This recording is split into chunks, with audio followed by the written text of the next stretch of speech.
Hey there, and welcome back.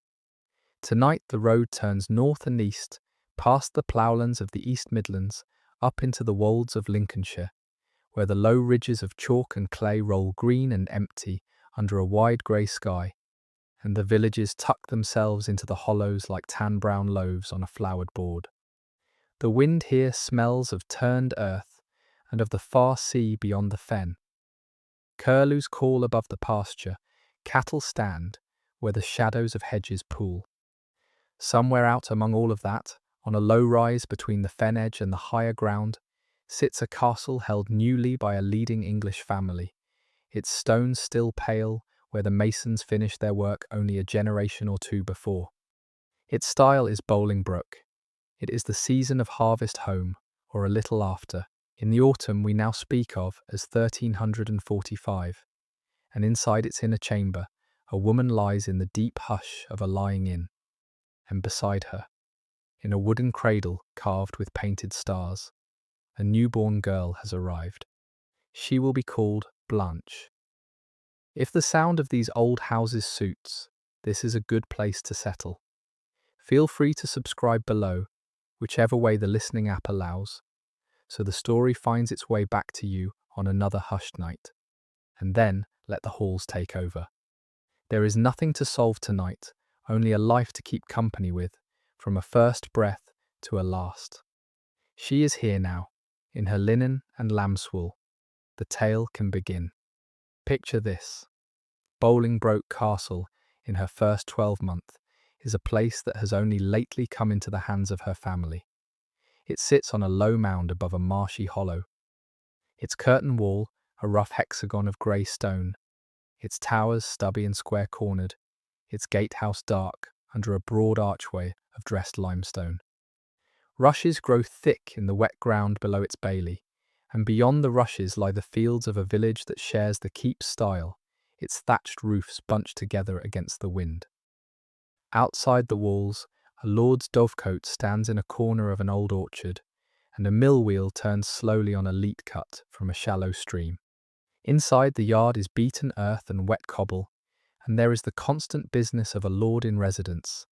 Men leading horses to the trough, women crossing between kitchens and pantry, a boy running with a wicker basket, an old dog asleep on a warm stone. Her mother, in the upper chamber, is Isabel de Beaumont, a lady of an old Norman family, whose blood links back to the Counts of Brienne and to the royal house of France. She is a woman, in her prime, cousin by kinship to half the noble blood of Christendom. She has already given her lord a first daughter, an elder sister named Maud, some 4 winters ago. Now she has given him a second, and both children are girls, but he does not seem to mind. He is not here at the birth. In these first days, he is away on the king's business, riding somewhere in the south, or perhaps in Gascony, or perhaps at Windsor with the court, keeping the errands of the crown for which he is the leading captain and courtier of his generation. He will come when he can. That he loves his wife well is understood by all within the walls, and that he already loves this new small daughter is a thing his letters, when they arrive on the road, will show plainly. The birthing chamber is warm. A fire has been kept burning steadily on the hearth for 2 nights now, and a second brazier stands near the wide curtained bed. The tapestries on the walls are old and slightly faded. Inherited stuffs, hangings from her mother's dower, showing hunts and gardens and the twining vines that were fashionable in her grandfather's time. A basin of copper stands on a low stool, water still warm within it, and a stack of clean folded linens sits by the door where a woman can find them without troubling anyone in the space. On the windowsill sit 3 painted images, the Virgin in blue, Saint Anne with her book, Saint Margaret with her dragon, set there for the safe passage of the newborn. A small iron chafing dish holds a smouldering coil of herbs, thyme and rosemary, so the air of the space is warm and green rather than close. The midwife, a heavy woman, with kind fingers and grey-braided hair, is drinking a cup of thin ale by the hearth, resting now that the work is done. And she looks across at the cradle now and then to make sure the tiny chest still rises and falls. It does. It rises and falls with the hushed, absolute assurance of a creature that means to live. The baby is very slighter, they say, than her sister Maud had been at this stage, though not perilously so. Her hair is fair, so fair it seems almost silver against the linen. Her fingers are folded near her mouth. She sleeps as newborns sleep, in flickers and stirs, working her lips, opening her eyes for the briefest fraction of a second on a place she cannot yet make out, and then closing them again with a wisdom that seems older than she can possibly be. Outside, beyond the walls, the season is bending toward autumn. The stubble fields glow pale in the last of the light. Rooks lift and settle. In the village below, a boy is bringing home a pair of geese along a rutted track. From the parish church, the bell for the evening prayer tolls its slow iron note, and one of the chaplains, hearing it, will already be laying out a cloth in a corner of the castle chapel, ready for the compline hour. The lady in her bed hears the bell too, and closes her eyes and says under her breath the words she has said all her life at that sound. And the small one in the cradle does not know yet that bells will run under her whole life, like a stream beneath a road, marking her hours, marking her prayers, marking, one day at the end, her passing. Her name has been chosen.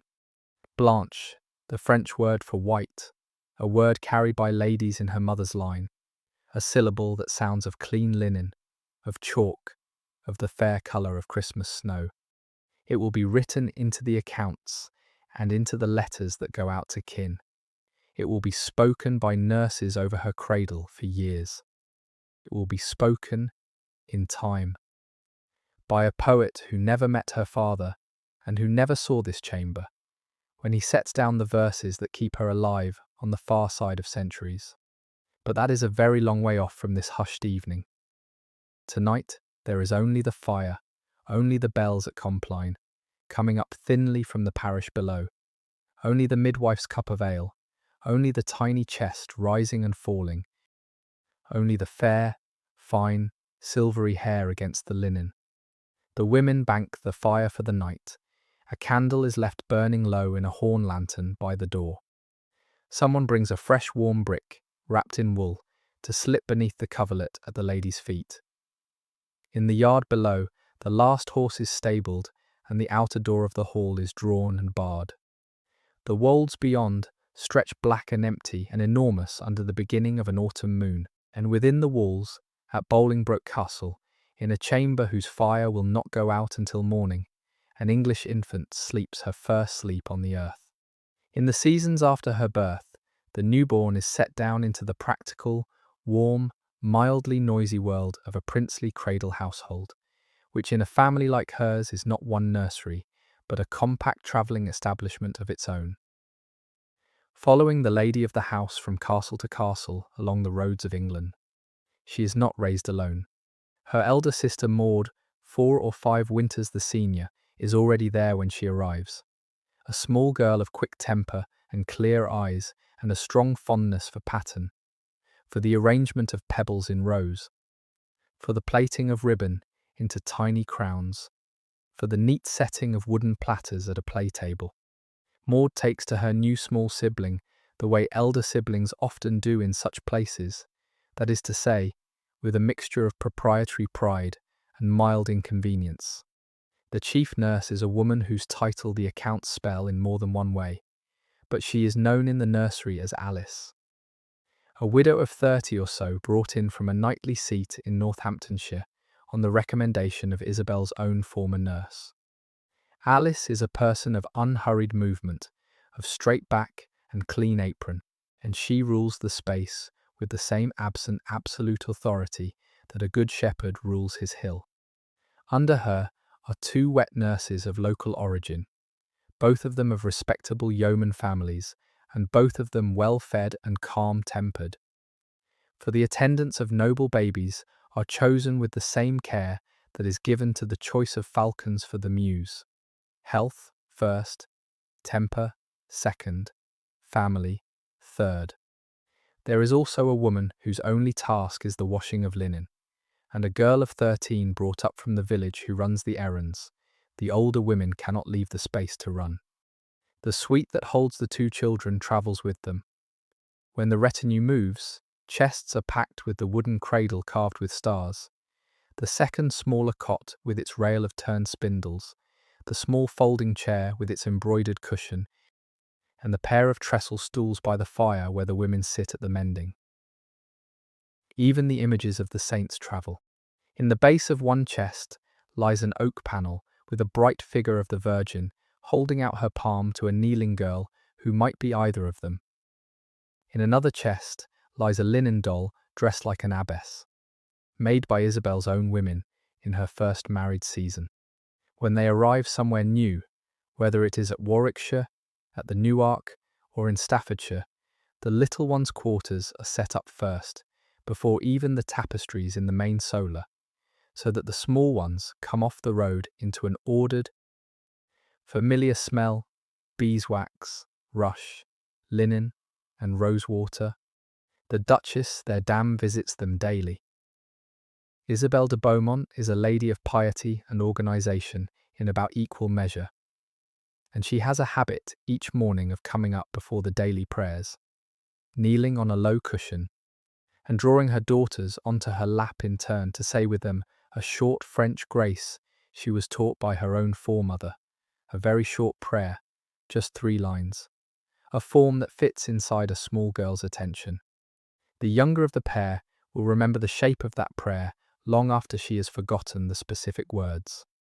Later in the day, at the hour when the sun comes low and gold through the horn window panes, the lady returns, and her daughters sit at her feet, and she teaches them modest things, the words for the birds embroidered around a psalter cover, the letters of their own names, the counting of coloured wooden discs into piles of 5. Alice keeps the strict hours. Isabel keeps the sweeter ones. Their hours follow a soft and unvarying pattern: waking, prayer, warm bread, and milk with a touch of honey. A wash of the hands, hair combed and plaited, soft linen coifs settled over the plaits. Play indoors if the weather is wet, or out in the walled garden by the chapel if the weather is fair.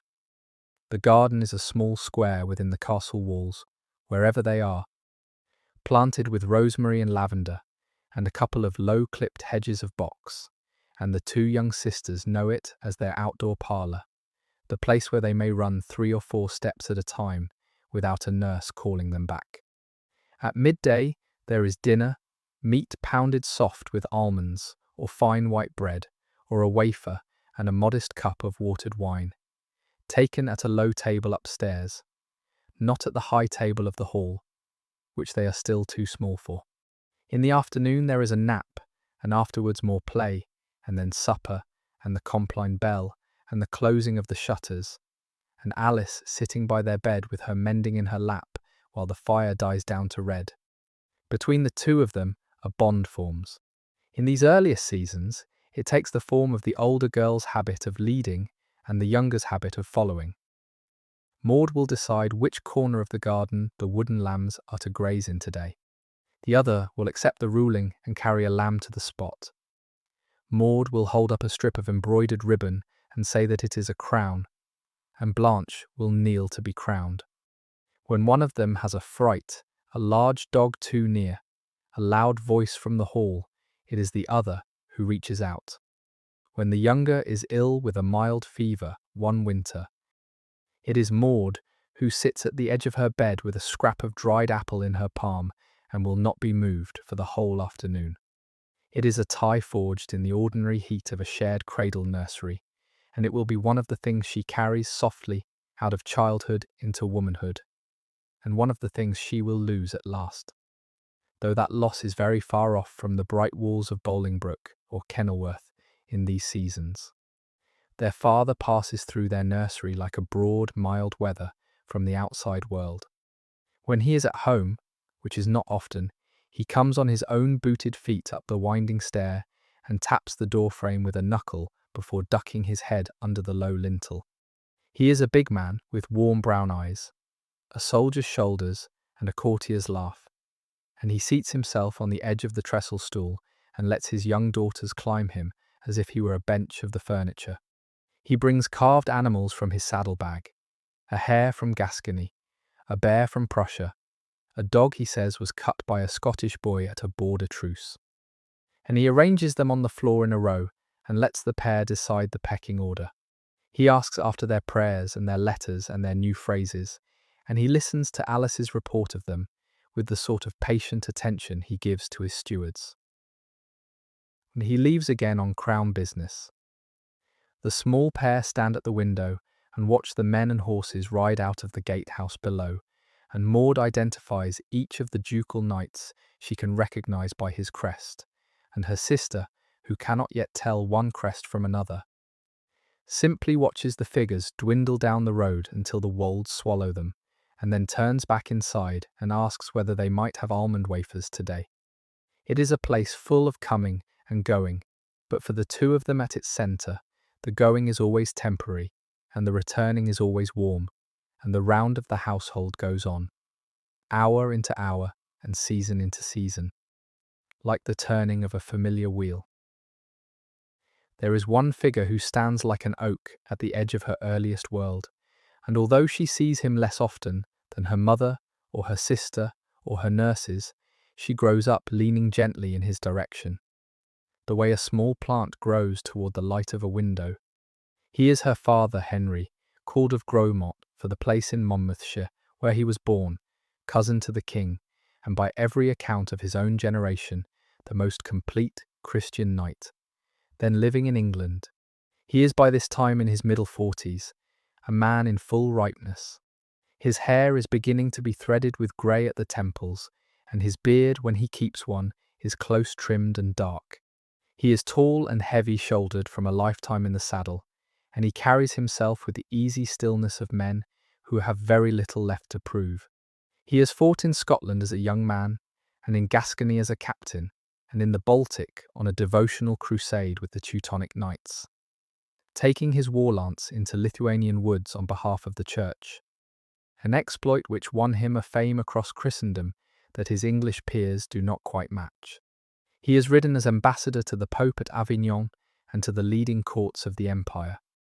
He has led armies for his cousin the king in the Great Long War with the crown of France, and he has been thanked in Parliament for his services, and he has been given, by degrees, an inheritance and a set of honours in England that make him second only to the king himself in resources and in name. To his small daughters he is not any of these things, of course, or not in any way they could put into words. To them he is simply a broad, warm presence that comes in and out of the nursery at unexpected hours, who lifts them without effort and sets them on the sill of the window to see a hawk on the glove of one of his men in the courtyard below, who eats the same almond wafers they eat and pretends to find them insufficiently sweet. But because he is who he is, the shape of him falls over their world in a long, still shadow. The chaplains who preach at Isabel's chapel take their theology from a churchman he favours. The tutors who will one day come to teach the young sisters, their letters are hired on his recommendation. The saints whose images sit in their nursery are saints he has, in his own devotion, particularly loved. He is also, in this decade, a writer, somewhere in the seasons before Blanche's own birth or shortly after. He sets his hand to a work in French, called the Book of Holy Medicines, a volume of confession, written not as a formal treatise, but as a long, wry, honest conversation with his own soul, in which he counts up the wounds his sins have left on him, and asks the medicines of Christ and the saints to close them. It is a strange, warm, humane composition by a noted captain, and it is unlike the pieces other men in his position write, which tend to be chronicles of their battles or manuals of their household. He speaks of his own vanity and his own appetite, of how he loved rich clothes as a young man, and how he liked the way sweet food tasted more than he liked the discipline of Lent. He speaks of his admiration of beautiful women, and of the tug this admiration made against his marriage, which he treats, again, unusually, as a real and living bond. He speaks of the calm pleasures of his day and of the danger they carry when they slide from being modest pleasures into becoming ruling passions. It is a candid text, full of the man himself. His daughters do not read the volume in their earliest seasons, but the character out of which he wrote it stands over their whole childhood. He is a man who prays a good deal without fuss, who fasts on the days the church appoints and does not otherwise mortify himself, who gives large alms with an offhand accuracy, who is patient with servants, who addresses his stewards as if they were his equals in dignity, even when he is correcting their accounts, who laughs at the same jokes his men-at-arms laugh at, and who will kneel a long time before a shrine at the end of a hard day's riding without asking anyone else to kneel with him. On his own initiative, he has founded and endowed a college of secular canons at Leicester, at a place called the Newark, near the older keep, with a hospital attached for the poor, and he goes when he can to hear the chaplains sing. It is a foundation dear to him, and it will become dear in its own way to his younger. He is also, because he is a leading magnate, very rich and very generous with his riches. He keeps a large stable of horses, some of the finest in England. He hunts and hawks and holds tournaments. He clothes himself and his people in the newest cloths from Flanders and from Italy, in the deep colours favoured at the court of his royal cousin. He commissions plate for his chapel, and vestments embroidered with gold thread, and volumes bound in tooled leather with clasps of silver gilt. His household hears the servants speak of these things without any of the awe that a poorer house would show, because for them the goods are commonplace. His generosity is spread wide. Poor scholars come away from his gate with the money for a term at the schools. Poor widows come away with alms for the rent of a cottage. Poor knights come away with the loan of a mount to remount them for a season. He is known across Christendom to be a man in whose service it is worth taking wounds. The smaller daughter grows up watching him from below. She sees him kneel at the chapel step before her mother does. She sees him fold letters closed with a slow, deliberate motion. She sees him listen, really listen, to his youngest chamberlain, giving a report that his oldest steward has waved off. She sees him laugh, and she sees him, once or twice, sit very still by the fire, with his palm across his mouth, saying nothing, when news has come from the king that is not the news he had hoped for. She stores these images in her small head without knowing that she is storing them, and later, when she is a wife and a mother, and the mistress of her own establishment, they will come up out of her memory as models. The way a noble man attends, the way a noble man gives, the way a noble man kneels. This is her father. This is the man under whose roof she is growing, in the spring we now call 1351. When she is about 6 winters old, and just beginning to write out her name in the plain steady script her tutor is teaching her, her father does something that is remembered forever after by the servants. And that changes a good many small things about the way the world speaks to her. He is created Duke of Lancaster. The ceremony takes place at Westminster in March, before the King's Parliament, and neither daughter is there. She is too small for the journey. She and Maud remain in the nursery with their mother, who has stayed home from the court on account of some mild illness of her own. And the news of the day is brought north by a courier a week or so afterward, unrolling a letter across her mother's fingers in the main solar, while the two sit at their embroidery a few paces away. There are only 2 men of ducal rank in England before this day, and one of them is the Prince of Wales, the sovereign's own eldest son. To make her sire a third, and the first such peer not of the royal blood, is a signal thing. The old title of Earl of Lancaster his family have had for 2 generations. His own father, Henry of Lancaster, was Earl before him. The county has been a great power in the North and Midlands since the time of the Crown's grandfather. But a duchy is something else, higher and richer and set apart, and it comes to her sire with a further mark of the sovereign's love. a palatinate. That word, palatinate, will be spoken often in her hearing in the coming weeks, and she does not yet know what it means. Only that the elder servants say it with a kind of hushed pride, and that the ducal clerks say it with a kind of business-like satisfaction, and that the chaplains, when they hear it, close their eyes for a moment and give a short thanks. It means, she will come to understand, that inside the county of Lancaster, her father is nearly a lesser king. He has his own chancery and his own courts. He may appoint the sheriffs and the judges. He may set the peace and enforce it. He may pardon and he may exact fines. Only the greatest matters, treason and the crown itself, are reserved to her royal cousin. Everything else, within that piece of England, is his, at Bolingbroke, or wherever the retinue is at the moment of the letter's arrival. The news is celebrated with a modest feast on the night it comes. Isabel, though still not well, dresses that dusk in a gown of deep scarlet, with a broad collar of squirrel fur, and comes down to preside over the meal. There is roasted meat, there are 3 sorts of wine, there is a saffron sauce for the poultry, which the 2 daughters find astonishing in its yellow.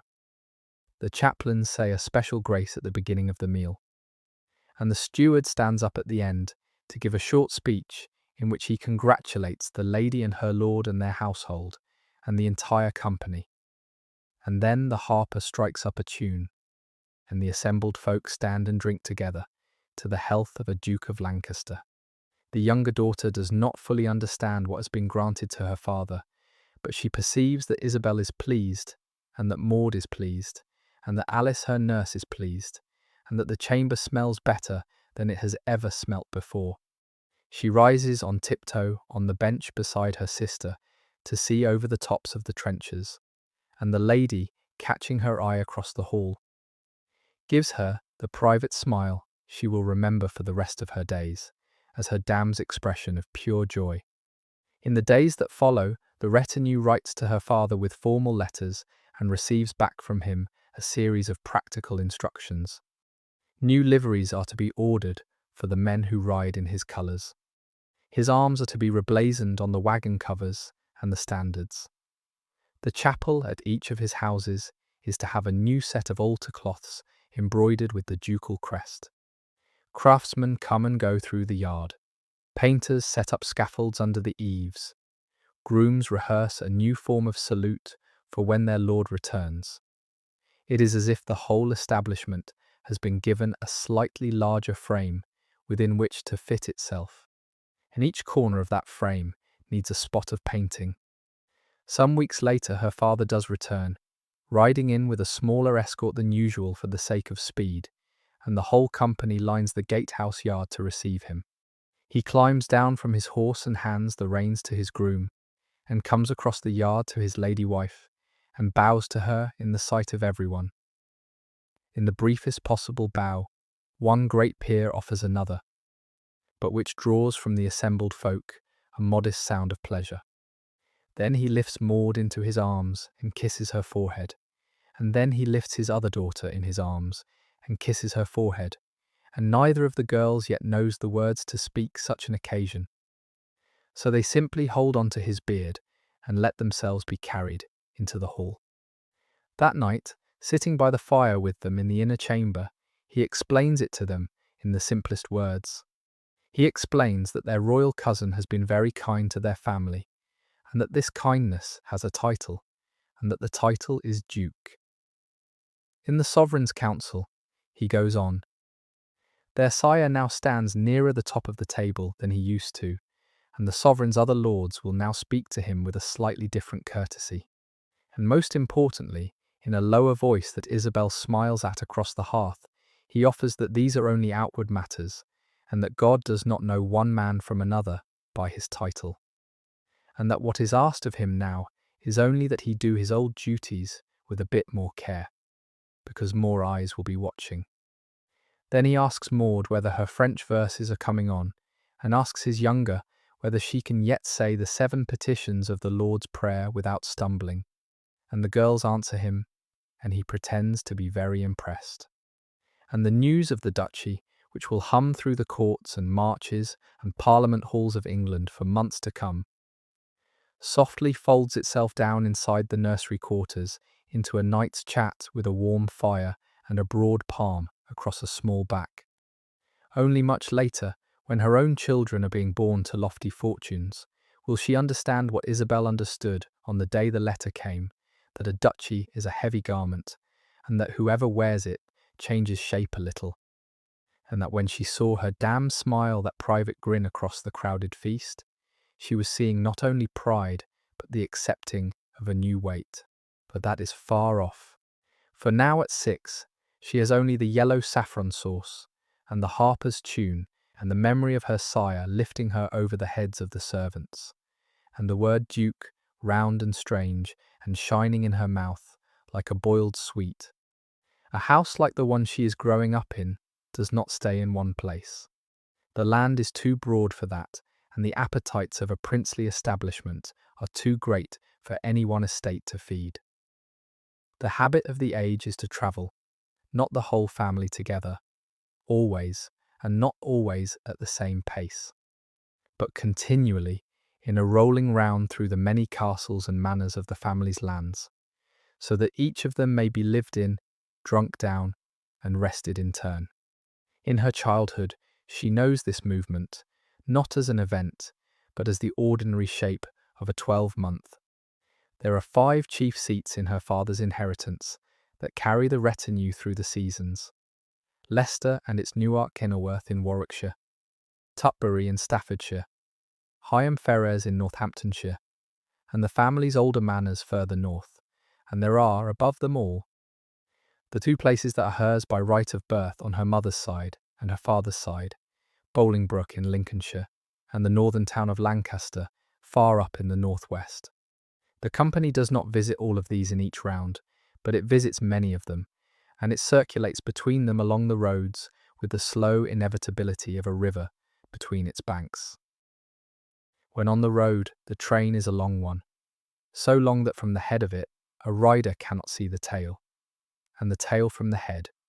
In the vanguard rides a compact party of ducal men-at-arms, with their livery cloaks and their pennon. Behind them come the domestic officers on horseback, the marshal, the steward, the chief huntsman, the almoner, the clerk of the chapel, each attended by his junior, each carrying whatever badge of office he needs. Behind them come the ladies and gentlewomen on their palfreys, riding side-saddle in fur, trimmed gowns and hoods, their bridles jingling with silver bells. Behind them come the wagons. The wagons are the bulk of the train.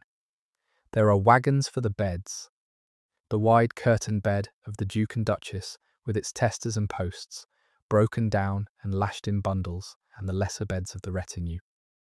There are wagons for the wardrobe, chests of gowns, robes, mantles, hoods, hoses, shoes, girdles, gloves, all packed in lavender and sprigs of southern wood against moth. There are wagons for the chapel, the altar hangings, the vestments, the chalice and paten wrapped in soft leather, the psalters and missals in their cases, the painted panels of saints. There are wagons for the plate, the tall silver salts, and the ewers, the drinking cups, the alms bowl, the ceremonial cup.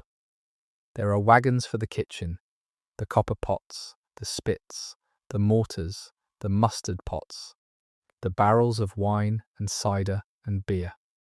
There are wagons for the beds again, for the nursery is its own establishment. The girl's painted cradle, in the earliest years, travels in its own cart with its own linens. The horses are countless. The oxen, harnessed to the heaviest wagons, are countless. The men who walk beside the wagons and hold the animals' heads at fords and at village greens are countless. The dogs, who trot alongside as if this were a long, slow, deeply satisfying hunt, are countless.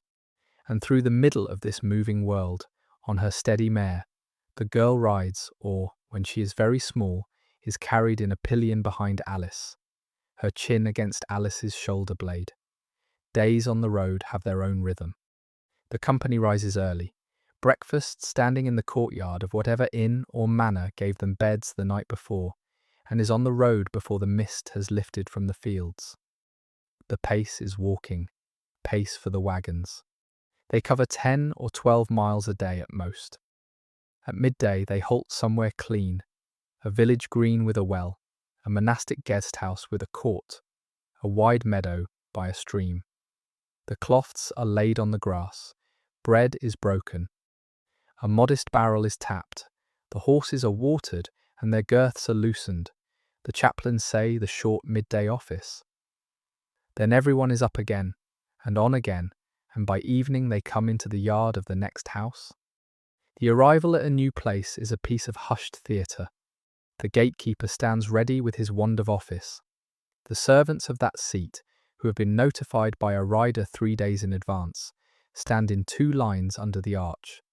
The steward comes forward, the wagons rumble in and are drawn up along the inner court.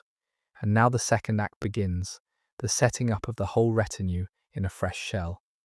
The nursery, as always, is first.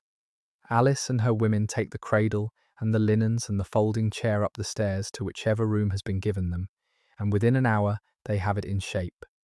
The bed made, the images on the sill, the little brazier lit, the linen laid smooth. The chapel plate is unpacked and set out on the altar of the castle chapel. The main solar of the Duke and Duchess is made up. The gowns are hung, the plate is laid on the sideboard, the kitchen is fed with new supplies, and the fires are lit. By nightfall, when the Compline bell rings, the place has become theirs. Exactly as if it had always been so. Each castle has its own weather in the girls' memories. Leicester is red brick and warm hall, and the Newark's fine new stone chapel very close at hand. Tutbury is high above a river, with wind on the walls and a fine view of the peaks in the distance. Kenilworth is the vast sheet of water below the walls, the mere in its summer sheet of silver light. Bolingbroke is Lincolnshire, empty and wide. Higham Ferrers is a soft green Northamptonshire manor with willows. To move between them over years is to know England the way a swallow knows it, a country of familiar roofs at familiar intervals. Each with its own smell of hearth, and its own tone of bell, and its own set of dogs waiting to be greeted at the door. The younger daughter loves the roads more, perhaps, than her sister does. Maud, more inclined to sit still and finish a piece of work, sometimes finds the long days on horseback, wearying lighter of frame and easily amused. Her sister likes to name the crops in the fields as they pass, and to watch the shape of the clouds, and to note the church towers on their hilltops, and to raise a palm to the herdsman at the roadside as her father does.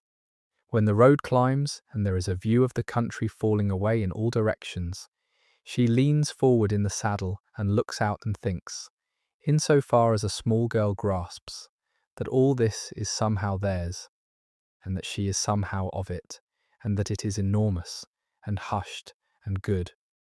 At night, in each new castle, the fire crackles in a slightly different way, and the wind rattles a slightly different set of shutters, and the Compline bell has a slightly different note.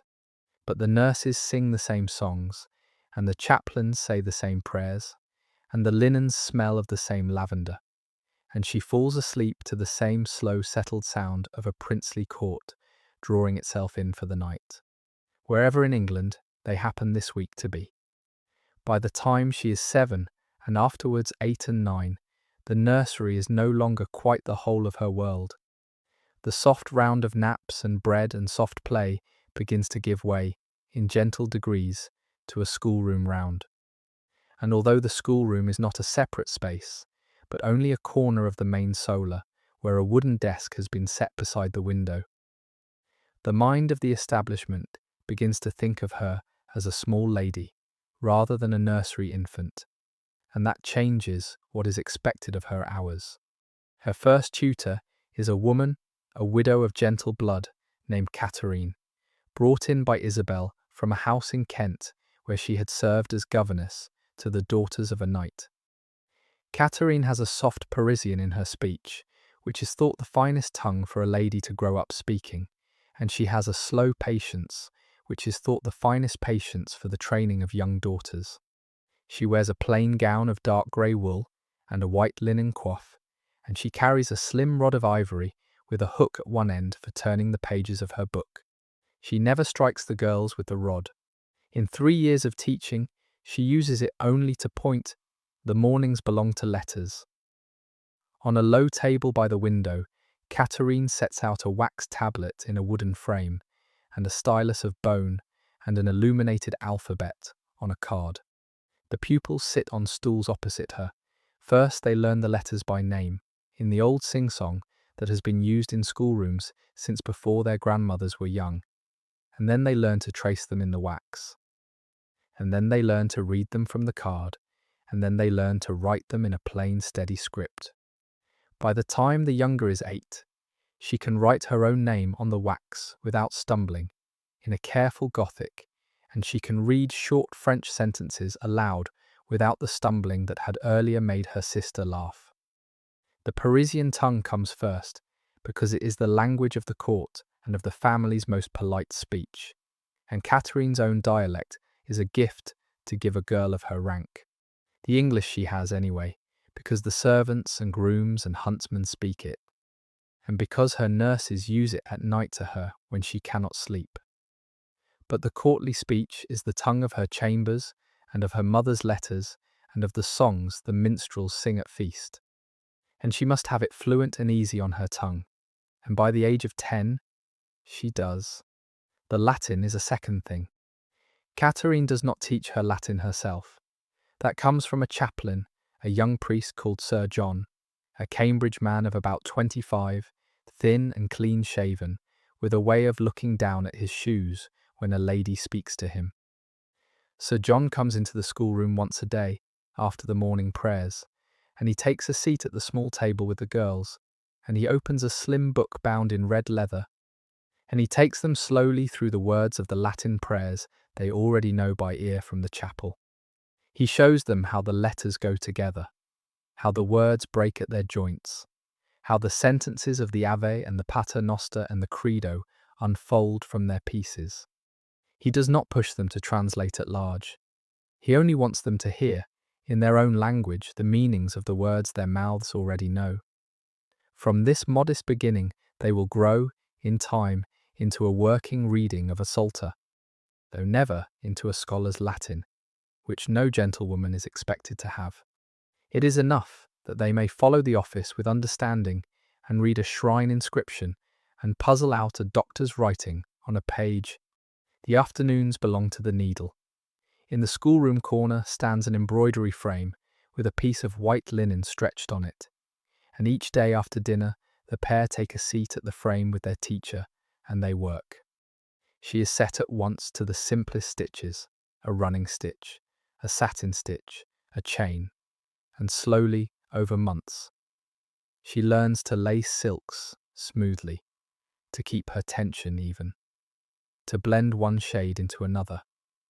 Their first pieces are practice cloths, patterned with alphabet letters and stars. Later they are given real pieces to work, an altar frontal for the chapel of the New Ark, on which the younger sister embroiders a stem of columbines in Isabel's blue, a chalice veil for their mother's private chapel, on which Maud embroiders a lily. The pieces take weeks and sometimes months, and are put away carefully in linen when the light grows too dim to work by, and taken up again in the morning. She does not become a great embroideress, but she learns the discipline of the craft, the calm of the fingers, the accepting of slow progress, the pleasure of a fine thing seen in the finishing. There is also music. In the corner of the schoolroom rests a painted harp, brought north by one of Isabel's ladies who spent her girlhood at the court of Hainaut, and a set of pipes and a slim viol. A man from the town of Leicester, a lay teacher named Robert with red hands, comes twice a week when they are in residence there and takes the young pupils through their scales and their simple tunes. She has a slight ear rather than a noble one, and she never sings before company, but she learns to pluck a psalm tune from the harp, and to accompany her sister in a French song, and to sit in a corner of an evening, softly running her fingers over the strings while the light dies. Music is expected of a noble lady, and it is given to her in modest measure. There is also a fair amount of dance, taught by an old man from Northampton, who comes at the Christmas season, each 12-month, to prepare the nursery children for the festive figures. There are movements to master, steps to remember, patterns of foot. Being a slender pupil, she takes to dance capably, and by 11 she can lead a modest circle of nursery children through a simple round without hesitation. There is prayer running under everything. The day begins with prayer in the chapel, at the hour before dinner. There is the midday angelus at the ringing of the bell in the yard. There is the evening compline. There is a short private prayer said with Isabel at the setting of the sun. All of it is in Latin, all of it is repeated in French.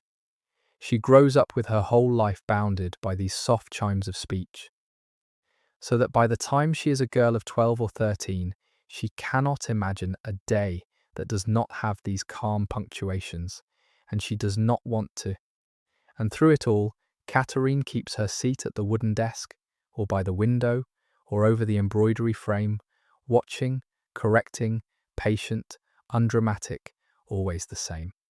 When the pupil is 12 or 13, and beginning to think of the wider world that will soon come to fetch her out of the schoolroom, she looks up one afternoon from her needle at the older woman, and reflects. She does not put it in words, but she feels that it is Katherine, as much as anyone, who has calmly built the ordinary furniture of her mind. And then Katherine looks up too, and gives her a small smile, and reminds her that her thread is fraying, and the girl laughs softly, and settles again to the work. There is a further piece of her education that does not sit in the schoolroom corner, but in the whole running of a noble seat. She watches, without a word, how the Duchess her dame orders things. When a courier comes in from the king with a letter, the daughter observes how her lady receives it, the brief nod to the man, the taking of the parchment with both palms, the low note of thanks. When a chaplain comes to the main solar with a modest matter to discuss, she notes how Isabel gives him a chair and hears him out to the end without interrupting, and gives her answer in an even voice, and thanks him for his trouble. When a poor woman comes to the gate for alms, and is brought up to the private inner chamber for some particular hearing, she marks how her lady rises to greet her, and listens with the same attention she would give a noble guest, and hands the alms herself with both palms, and lays her own fingers on the woman's shoulder as she goes. It is not lecture, it is not lesson. It is a slow, lifelong drip of example, and she receives it as steady rain. She learns something too in these seasons about the running of chapel plate and vestment. Each princely house keeps its own oratory establishment, the chalice, the paten, the ciborium, the altar cruets, the vestments for the priest, the altar cloths, and these things are jealously guarded. Isabel keeps the key of the sacristy chest at her own girdle, and the daughter, by 12, has been shown the inside of it. There is the silver gilt cup with a border of enamelled saints, given to her mother by the abbot of Leicester at her wedding. There is a slender silver ciborium in the shape of a dove.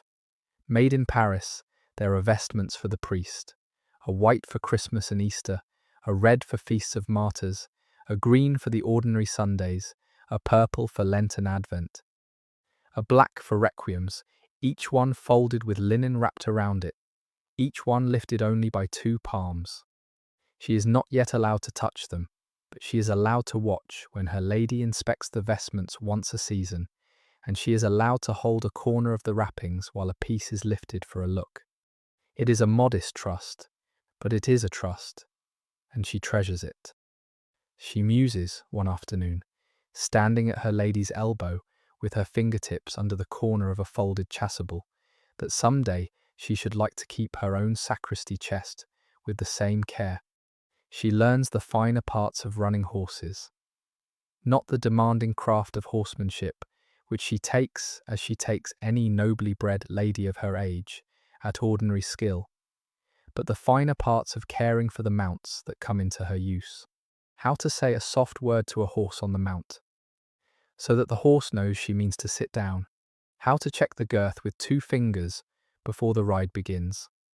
How to walk a horse at the close of a day's riding, to cool it before it is taken to the stable. Her father's chief groom, a Yorkshireman named Robert, comes now and then into the yard of the mews to show her these things, and she learns them with attention.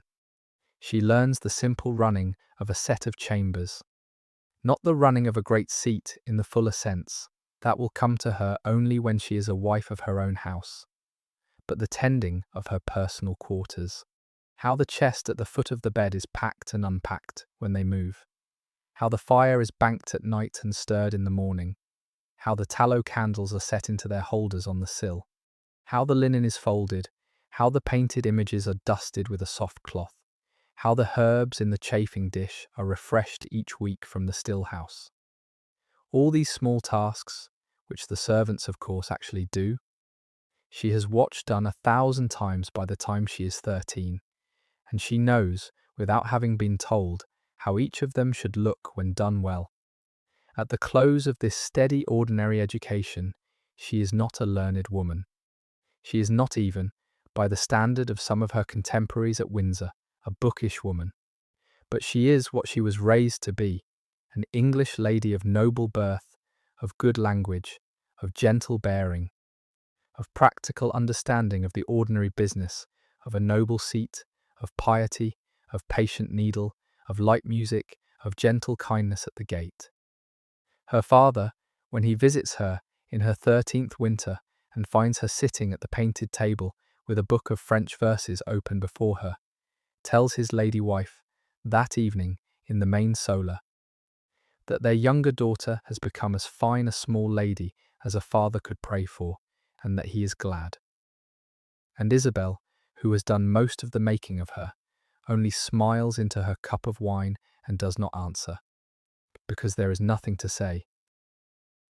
Somewhere in the middle years of her girlhood, when she is old enough to have her hair coiled and pinned rather than plaited down her back, and old enough to sit at the high table in the hall for supper rather than at the small table by the fire, she is taken for the first time to the court of the king. The sovereign is her father's cousin. Though the word cousin covers a good deal of ground in a family so intermarried. He is styled Edward, the third of that ancestral line to sit on the English throne, and by this time in his reign he is a man in his middle 40s, tall, still handsome, with a full beard, threaded with grey and eyes that laugh easily. He has held the crown since he was a boy of 15, and he has ruled England now for the better part of 30 years. And he has been through so many wars and treaties and pageants and losses and births that his very body seems to have taken on the ceremonial calm of the realm. He wears his diadem as easily as another man wears a hat. His queen, Philippa of Hainault, is the presiding lady of the English court and a close friend in her own soft way to Isabel. Philippa is a stout, warm, capable woman, only a bit older than the mother, and she keeps at Windsor and at the other royal houses a company of ladies which is famous throughout Christendom for its combination of piety, industry, and good cheer. She sponsors scholars. She patronizes poets. She corresponds with abbesses.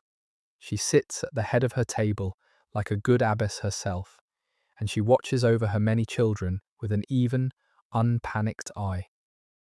She is the sort of queen under whom a small girl of the noble class may safely grow up. Her first visit to court, so far as the ducal memory records, is at Windsor. In a season when the crown is holding a high feast of the Order of the Garter, that new order of knighthood which he has founded in imitation of the round table of the old sovereign Arthur.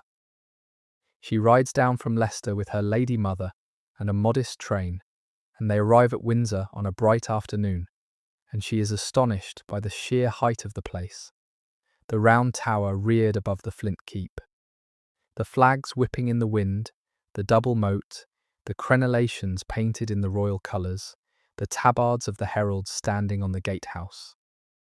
Isabel has told her stories of Windsor for years. To see it is a different thing. Inside, the halls are hung with tapestries so long and so fine that the visitor stops in the middle of an entry and puts her head back to see the tops of them. There are hunting scenes woven in wool and silk, showing kings and huntsmen and enormous stags. There are courtly love scenes with ladies in tall hats. There are religious scenes with angels folded row upon row.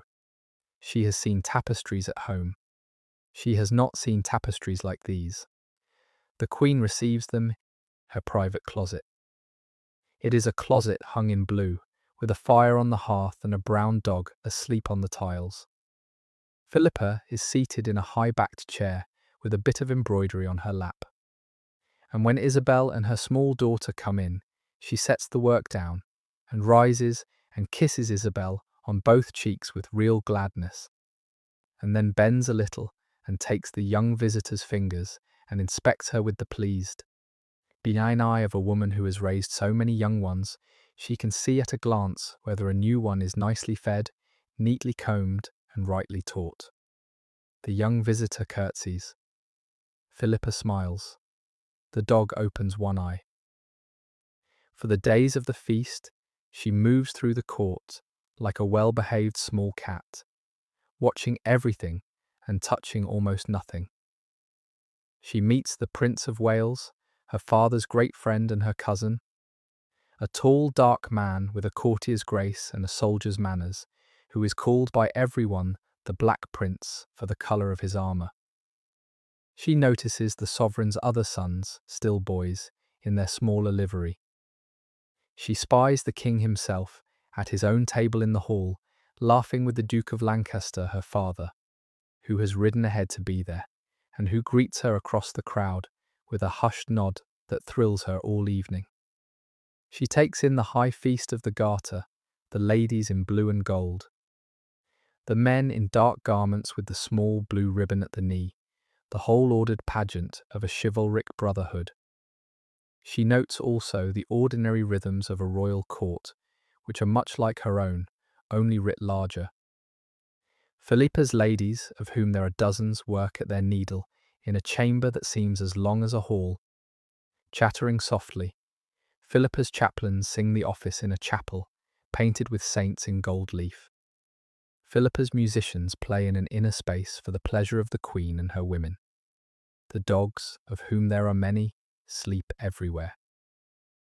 And in the middle of all of it moves the Queen, calmly, with a slender basket in her hand, giving instructions to a woman here and a chamberlain there, praising a girl's embroidery, examining a scrap of a new French cloth, greeting a chaplain by name, correcting a slight mistake with a smile. The visitor watches her, and the pattern of a noble lady's daily life settles into her mind. She sees that a queen is not chiefly a jewel on display. She is chiefly the mistress of a large court, who happens to wear a very fine crown.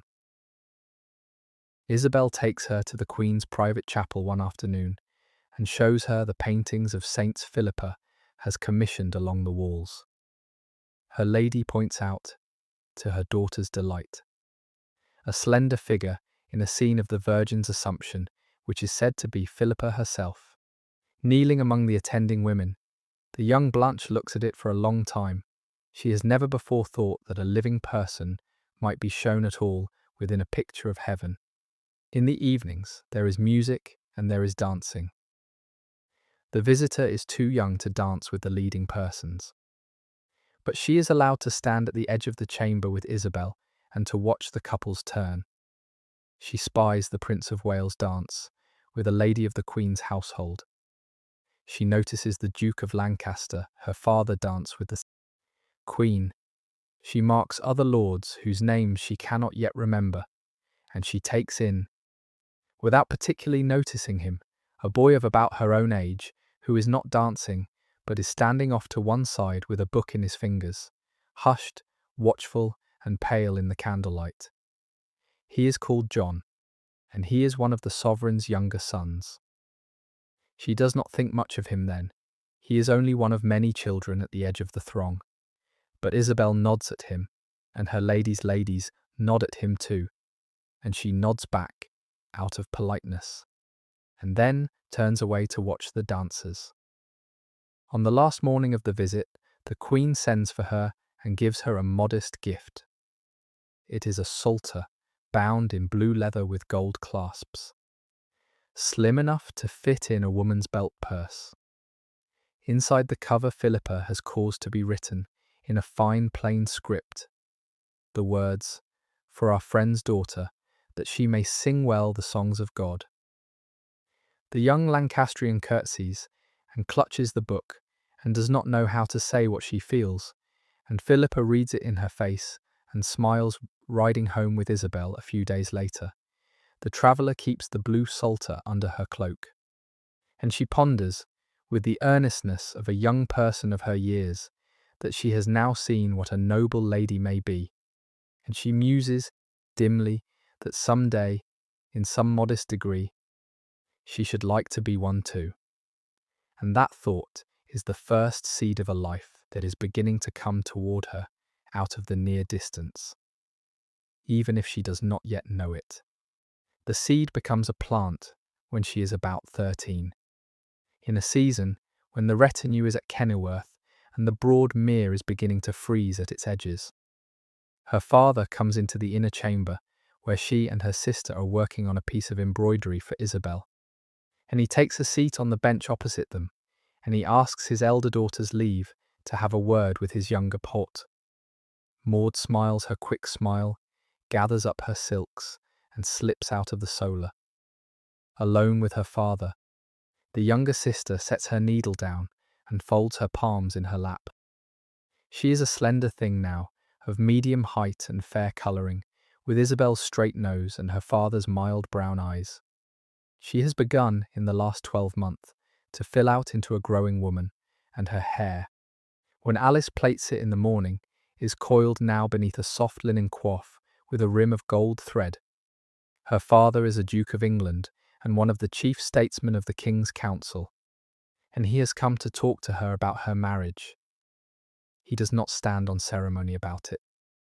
He explains, with an easy smile, that he and Isabel have been considering for a long time whom she should marry, and that they have at last spoken with the king about it, and that a match has been agreed.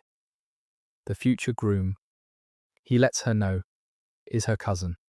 The lad is called John, known as John of Gaunt, for the town in Flanders where he was born. He is the king's third son, and he is now about 17.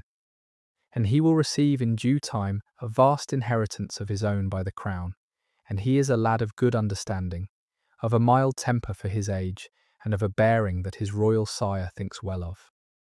Most importantly, her father notes, she and the lad are cousins in the 3rd degree, that a papal dispensation must be obtained from Avignon before the marriage can be blessed, and that this is being seen to. He asks her what she thinks. She is 13. She has been raised on the understanding that her marriage would be arranged, and that she would give her assent, and that the weighty matters of her life would be discussed with her by her parents, not decided at her without her hearing. She muses a little. She remembers the boy at Windsor, with the small volume in his fingers at the edge of the hall. She remembers his pale face and his still eyes, and the fact that he was standing off from the dancers and had not seemed to mind. She asks whether he is the same lad she saw at court that season. Duke Henry nods.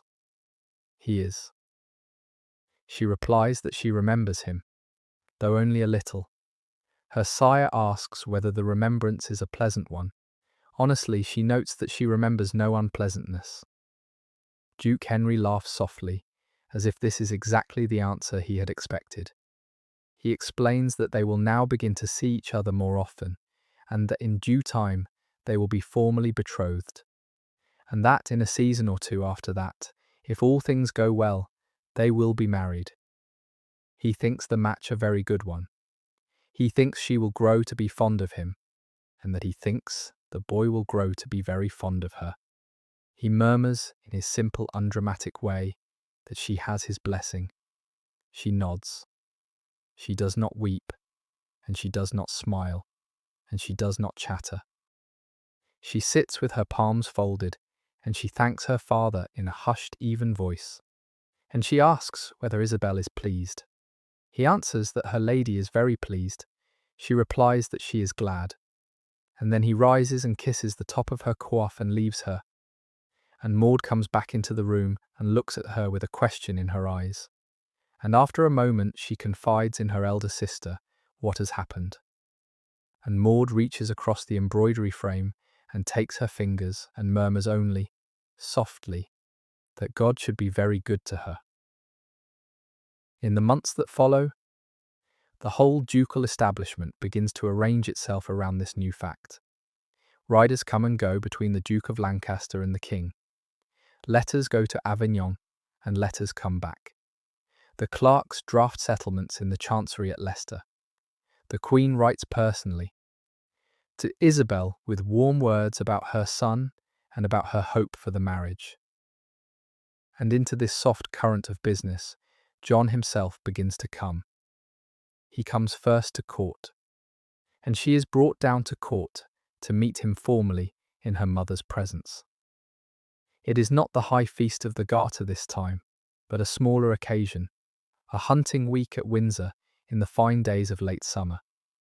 He is now a tall lad, taller than his intended by a head, of a spare build with wide shoulders that have not yet filled out, of dark hair worn long to the collar, of a fair complexion for one who has been in the saddle much of his life, of eyes that are grey and level. He is dressed plainly, as royal sons often are in these private weeks, in a dark blue tunic with the king's silver leopards embroidered at the collar. He is still, but not shy. He is watchful, but not cold. They meet in an antechamber, with the Queen sitting nearby, and Isabel and one of the older princes in attendance, and she curtsies, and the young man bows, and they say the formal words that have been prepared. Then, at Philippa's suggestion, they are allowed to walk together a bit in the walled garden below the tower, in sight of the closet window. Isabel watches through the pane. Philippa watches with her. In the garden, at first, they are silent. Then the youth asks her whether she has read a certain French romance, which is much talked of at his mother's court that season, and she notes she has, and gives him her opinion of it in the mild, polite terms of a well-brought-up young lady. He says something in reply which is not quite what she had expected, a soft, honest disagreement, and she laughs a little, and he smiles.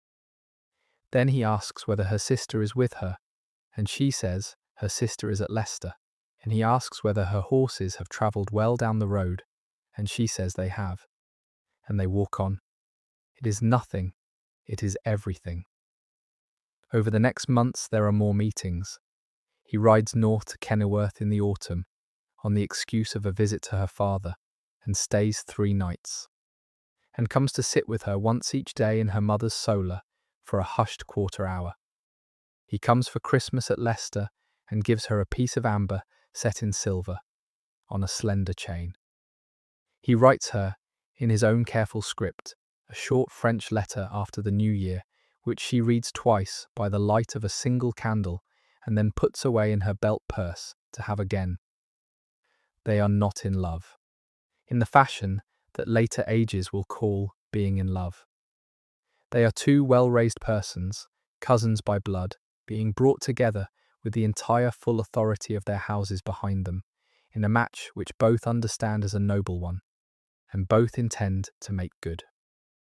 But under that formal understanding, a real fondness is beginning to grow, in the ordinary way that fondness grows, in walks, in laughs, in the calm, honest disagreement over a volume, in the giving and receiving of a piece of amber on a silver chain. By the spring of 1359, she knows in the still centre of her that she is glad of the match, and that will make everything, for the season she has left to live it, easier. The wedding is set for the middle of May, in the fine days after Whitsun, at Reading Abbey. Reading is a leading Benedictine house in the valley of the Thames, west of London, an abbey of the King's foundation, and one of the largest churches in England outside London itself, with a chancel that could receive whole royal retinues in comfort, and with abbots whose hospitality is famous. It is a natural choice for a royal wedding. The abbot has been forewarned and has spent 3 months preparing. The bride's people travel down from Leicester in the last week of April, taking the road slowly for the sake of the wardrobes and the plate. She rides with her mother and her sister Maud and a modest suite of ladies, wearing on the road a plain riding gown of dark green, her hair covered by a hood. In the wagons behind her ride her wedding gowns, 3 of them, for she will change thrice through the day, and her jewels, and the blue psalter given by Philippa, which she means to have with her in the abbey. They arrive at Reading in the first days of May and are lodged in the guest wing of the abbey, in fine chambers overlooking the cloister garden. The Duke of Lancaster, her father, comes down to meet them there from the King's court at Windsor. He is in his best humour. He walks with his daughter around the cloister on the second morning after her arrival and tells her stories about Reading Abbey, its founding by King Henry, the relic of St. James, which is preserved in a jewelled shrine in the Abbey church. The old grey stones and their history. He does not talk about the wedding itself. He knows better. He simply keeps her company. The bridegroom comes down from London with his royal father and with the court, and lodges in the guest house on the far side of the cloister. The betrothed pair are kept apart until the day itself, in the old custom. But she hears his horses arrive, and she hears the trumpets that announce the sovereign's presence at the abbey gate. And she rises for a moment at her window and looks down into the courtyard and sees him swing out of the saddle and hand his reins to a groom. And she thinks calmly that in 3 days she will be his wife.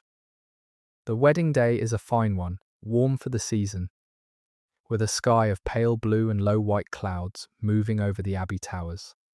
She is dressed by her mother and her sister and her ladies in the main chamber of the guest house, with all the elaborate slowness that such a dressing entails. Her first gown is of cloth of gold shot with a dark rose thread, cut close at the bodice with long sleeves, trimmed at the neck and cuffs with white miniver. Over it goes a mantle of the same cloth. Her hair is left loose down her back, in the fashion of a bride, and only lightly ordered with a golden circlet set with river pearls, and a single stone of clear blue sapphire at the brow. Her feet are shod in soft leather slippers of the same rose. Around her neck, on a chain of gold, hangs the piece of amber John gave her at Christmas, warm against her breastbone under the gown. Maud stands back and looks at her when the dressing is done and says softly that she has never seen her lovelier. Isabel stands and looks and does not speak. And the bride knows that her mother's silence is a form of praise. She will not later find a better one of. They go across the cloister to the abbey church in procession, she between her sire and Isabel, Maud following, the ladies of the retinue walking 2 by 2 behind. The nave of the abbey is packed. The king and queen are already there, standing in the choir with the Prince of Wales and his brothers, and a full throng of English nobility.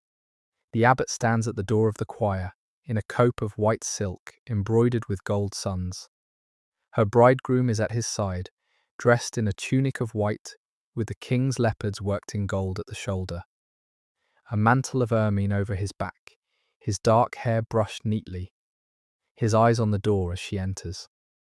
He is very young. He looks a bit pale under the wide light of the west window. The ceremony is short and slow. The abbot speaks the words in Latin and in French. The 2 of them, standing before him in the sight of the whole assembly, give and receive the vows of marriage. He puts a ring on her finger, a plain circle of gold with a garnet set in it. He takes her fingers. The abbot blesses them. The choir sings the office of the Mass, and she kneels beside John at the altar step for the elevation, and receives the host from the abbot's own hand, and then rises and turns and walks back with her husband, in procession, down the length of the nave, past all the faces she has known, and all the faces she does not yet know, into the sunlight of the abbey court. There is a high feast that afternoon in the abbot's chamber, with courses of roasted meat and fish and subtleties, made of spun sugar in the shape of leopards and swans. There is music. There is the king's own harper playing between the courses.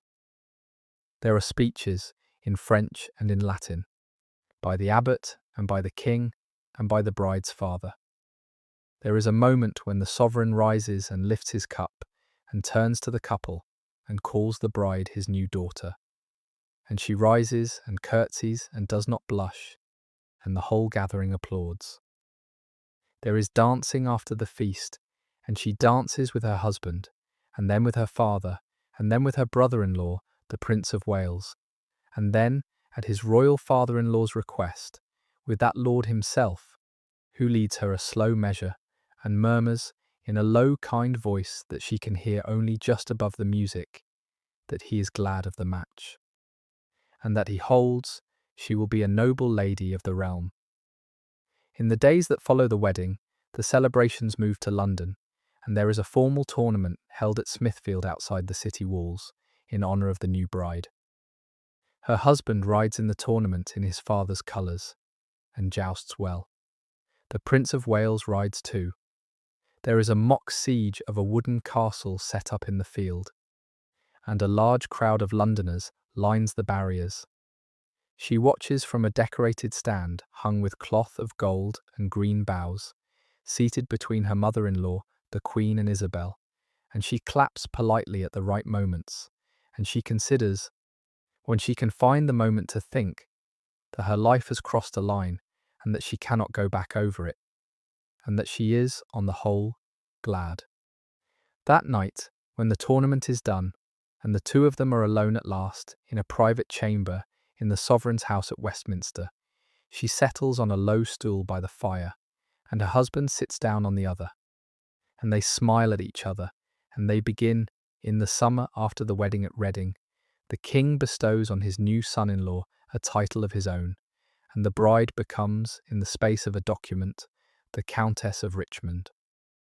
The earldom of Richmond is one of the great northern honours, with lands in Yorkshire and further still, and it comes to him as the sign of his new estate, since he does not yet have any inheritance of his own except what his father can grant him.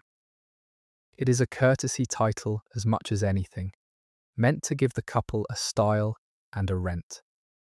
But she will not remember it much later in life. She is a duke's daughter, and now a countess in her own right, and it is a step, but only one. The title that will matter is coming.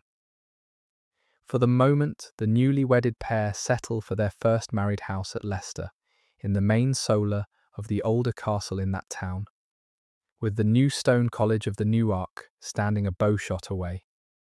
Her father, the Duke of Lancaster, is often at court or on the road, and gives them the run of the place. Her royal mother-in-law writes soft letters from Windsor.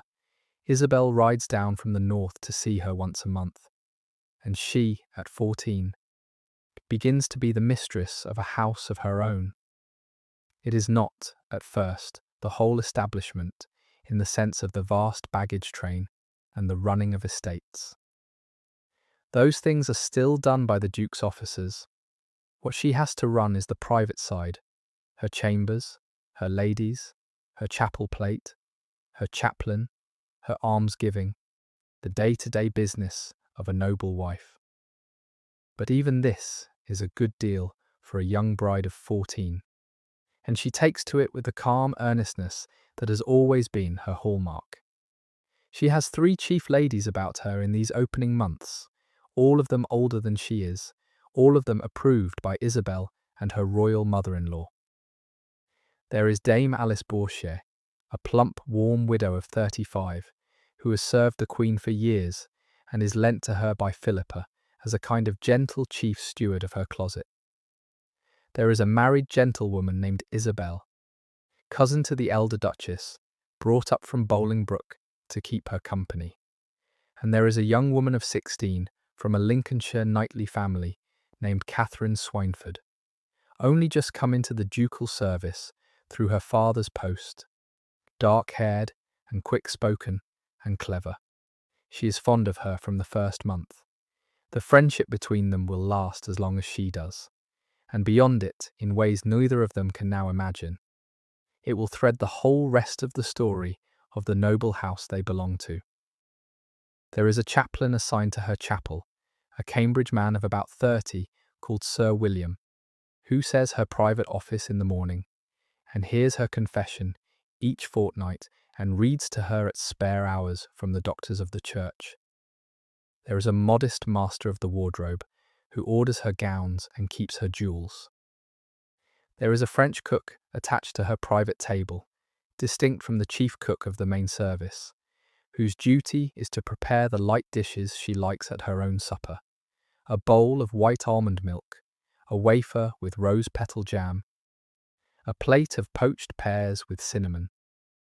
She learns the rhythm of a noble lady's day quickly, because she has watched it all her life. She rises with the sun. She hears the office of prime in her closet with Sir William. She dresses.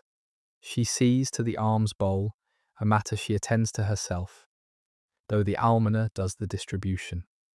Then she comes down to the chapel for the household mass.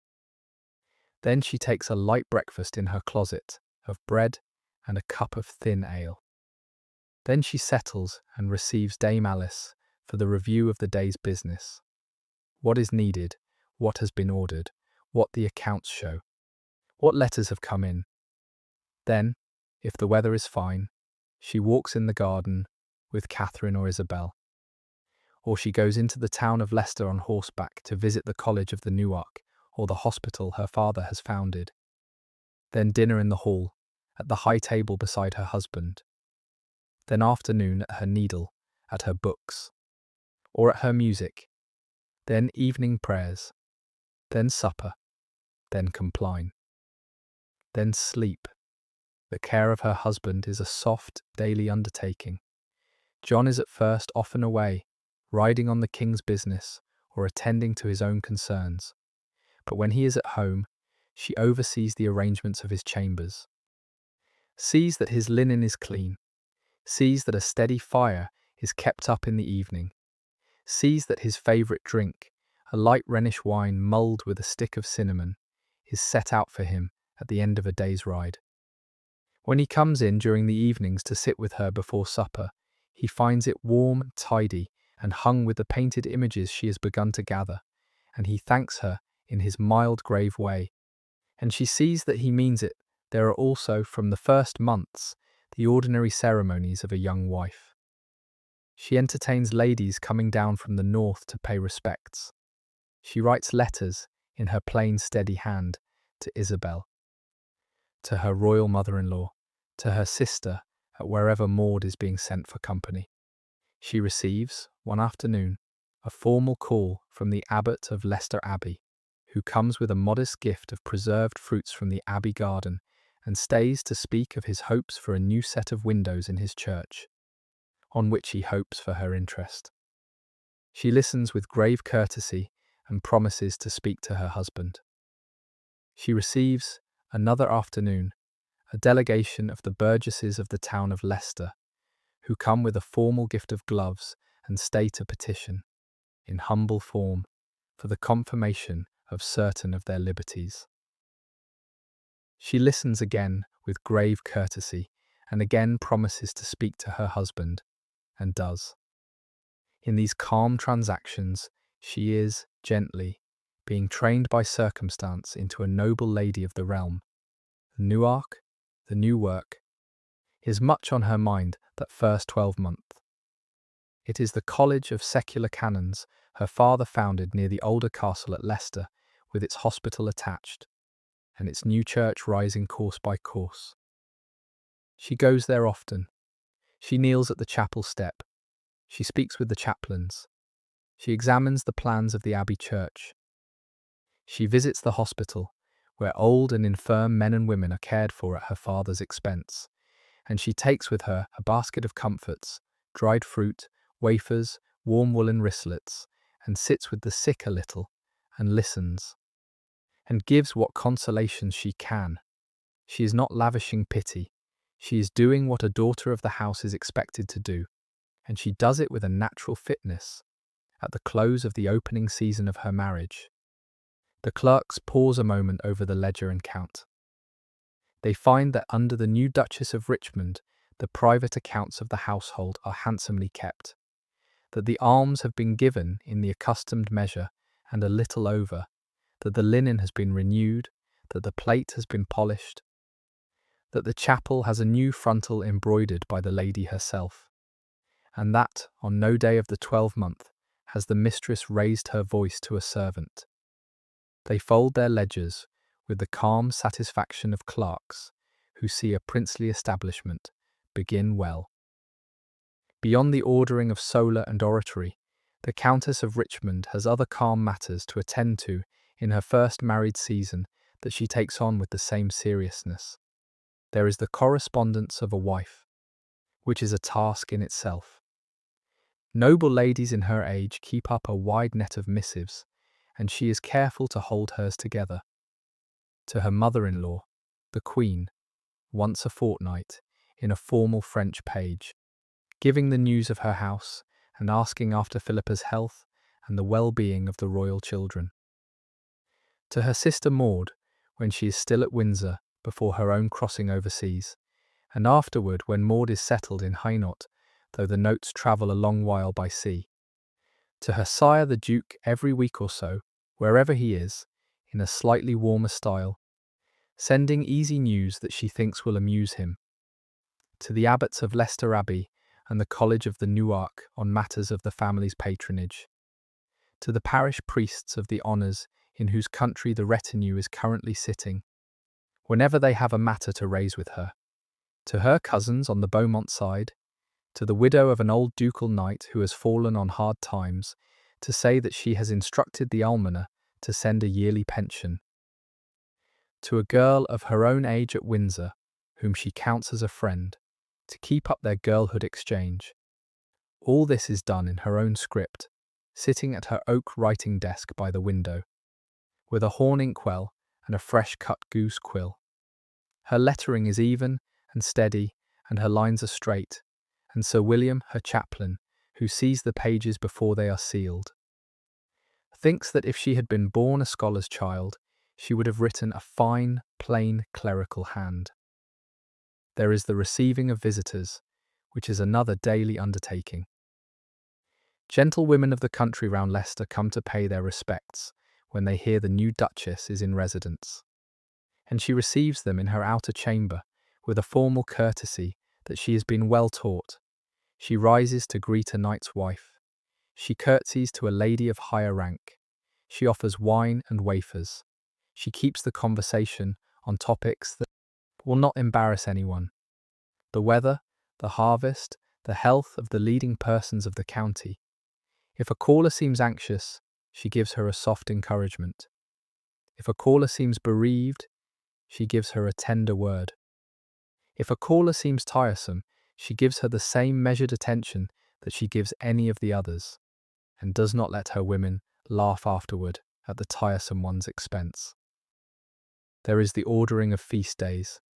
In the round of the 12th, there are many holy occasions that must be marked in the ducal chapel or in the hall, and she is careful of all of them. Christmas, of course, with its 12 nights of feast and hospitality. 12th night with its bean cake. Candlemas with its blessing of the candles. Ash Wednesday and the beginning of Lent. Palm Sunday with its procession round the outer walls. Easter with its great high feast. Whitsun, Corpus Christi, with its procession from hall to church. The feast of St. John at midsummer. Michaelmas with its harvest board. All Saints and All Souls, with the masses for the dead. Advent. Each of these holy times has its rites in the chapel and its arrangements in the hall, and she learns, in her opening 12th, the ordering of them, working with the steward and with Sir William, her chaplain, so that the calendar comes round in its proper turn. There is the hushed business of gifts. A great house gives many modest presents through the 12-month, and receives many. She keeps a slim book of them at her writing desk, and marks each in her own hand. To the Abbot of Leicester at Christmas, a fine silver cup, from the same abbot at Christmas, a barrel of preserved fruits from the abbey garden. To the burgesses of Leicester at Easter, a purse of coin toward the mending of the wall of their town. From them at Easter, a formal cup and a handsome quantity of wine. To her father, the Duke, at his birthday, a delicate piece of embroidery worked by her own fingers. From him at hers, a fine gown of blue and gold. Each of these hushed transactions, which is the fabric of the friendships and duties of a princely estate, she keeps in her book, and she looks over the pages once a season, and thinks, softly, whom she has neglected, and whom she has thanked well. At the close of that opening 12-month of her marriage, when the ducal clerks have folded their ledgers with the satisfaction of a house handsomely kept, she pauses at dusk in her private chapel at Leicester and thinks over what has passed. She has been made a wife, she has been made a countess, she has been made a mistress of her own household. She has been made a correspondent of the highest ladies in the realm. She has been made a patroness of quiet charities and kindnesses. She has been made the lady by whose pleasant orderly example the whole of a noble house takes its tone. All of this at 15, with more calm than the ladies about her had any right to expect. She kneels at the chapel step and says her evening prayer. She thanks God for the 12-month just closed. She asks him to grant her the sense to hold the next, calmly as she has held this one. And she rises, and takes up her candle, and goes back to her closet. And to bed? In the spring after her marriage, when the fields around Leicester are green with new wheat, and the hedgerows along the road to the Newark are white with hawthorn, she knows that she is with Babe. She writes the news to Isabel by letter. She confides in her husband at nightfall in her closet. He puts his palm on hers and says, only in his plain way, that he is very glad. And then he sits with her a long while, by the window in silence. And it is one of the closer hours between them, since their wedding, the pregnancy, is a good one. She is 15, slender-boned and easily tired, but her lady in the north sends practical advice by letter. The counsel of a woman who has borne children and known the ordinary hazards. Isabel forwards her a woolen shawl she has embroidered with the figures of the 4 evangelists at the corners, and the wearer wraps it around her shoulders on cold evenings and finds it comforting to feel those familiar stitches against her back. The blue psalter given to her by Queen Philippa remains always within reach. She is confined at Leicester in the deep of the winter, in the main solar of the older castle, in the practice of the age. Isabel comes down from the north to be with her. Katherine Swynford is at her side. Dame Alice Bourchier orders the space. The midwives are the best that can be had. An older woman from London, and a younger one trained in the retinue of the Queen. The lying-in space is prepared as her own birth chamber had been.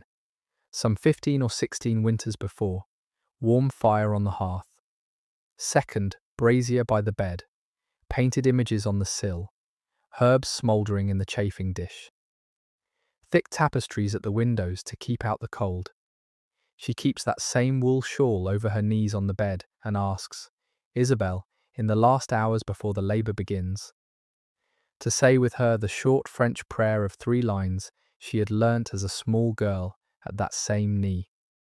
The travail, when it comes, is not easy, but not perilous. It takes a long night and the better part of a day. She does not cry out. She grips Isabel's fingers and Catherine's fingers in turn, and she works.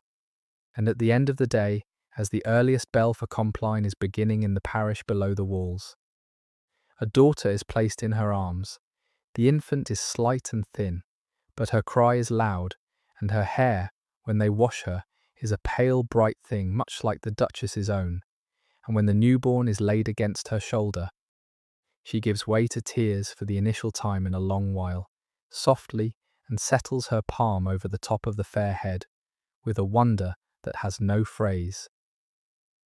The infant is called Philippa, after her grandmother the Queen. It is a title her father-in-law will hear with pleasure, and Isabel with even greater pleasure, and this is the first grandchild born to the King and his lady on the direct male line. And although it is a girl and not the boy that might have been hoped for, the court of Windsor rejoices without qualification. A rider goes down to Windsor within the hour of the christening. Word comes back within 4 days of the birth, in a letter written in the Queen's own hand. Philippa prays God's blessing on the small namesake. She has commissioned a platework, a silver cup with 2 handles and a lid, to be sent up as the christening gift.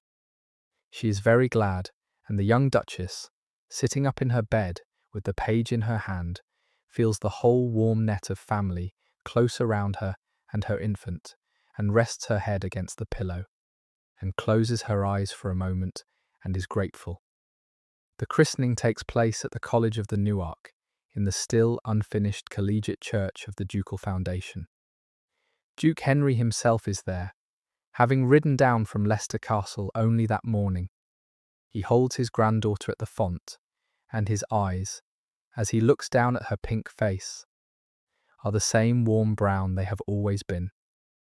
The chaplains sing, the water is poured, the infant's name is spoken, and afterwards Duke Henry lays the swaddled bundle back into her arms and says only, softly, that she has done very well. It is one of the very last long times she will spend with her sire under a chapel roof. The days after the christening pass in the hushed routine of an early nursery. She does not nurse the infant herself. That is the work of a chosen wet nurse of good yeoman family from the Leicester country, a woman named Joan with a mild manner and clean hands. But the mother keeps the cradle near her own bed at first, and she rests by it a good deal, and she watches the small chest rise and fall with the same wonder that Alice must once have watched her own chest rise and fall.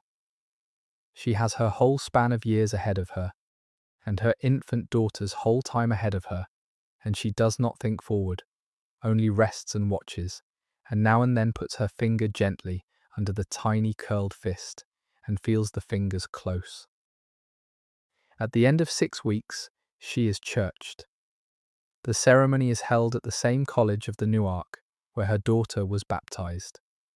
She walks in procession from the castle, in a new gown of pale blue and white, veiled and carrying a lit candle, with her ladies behind her and her husband walking a pace behind them. She kneels at the door of the church. The chaplain blesses her and welcomes her back to the community of the Christian.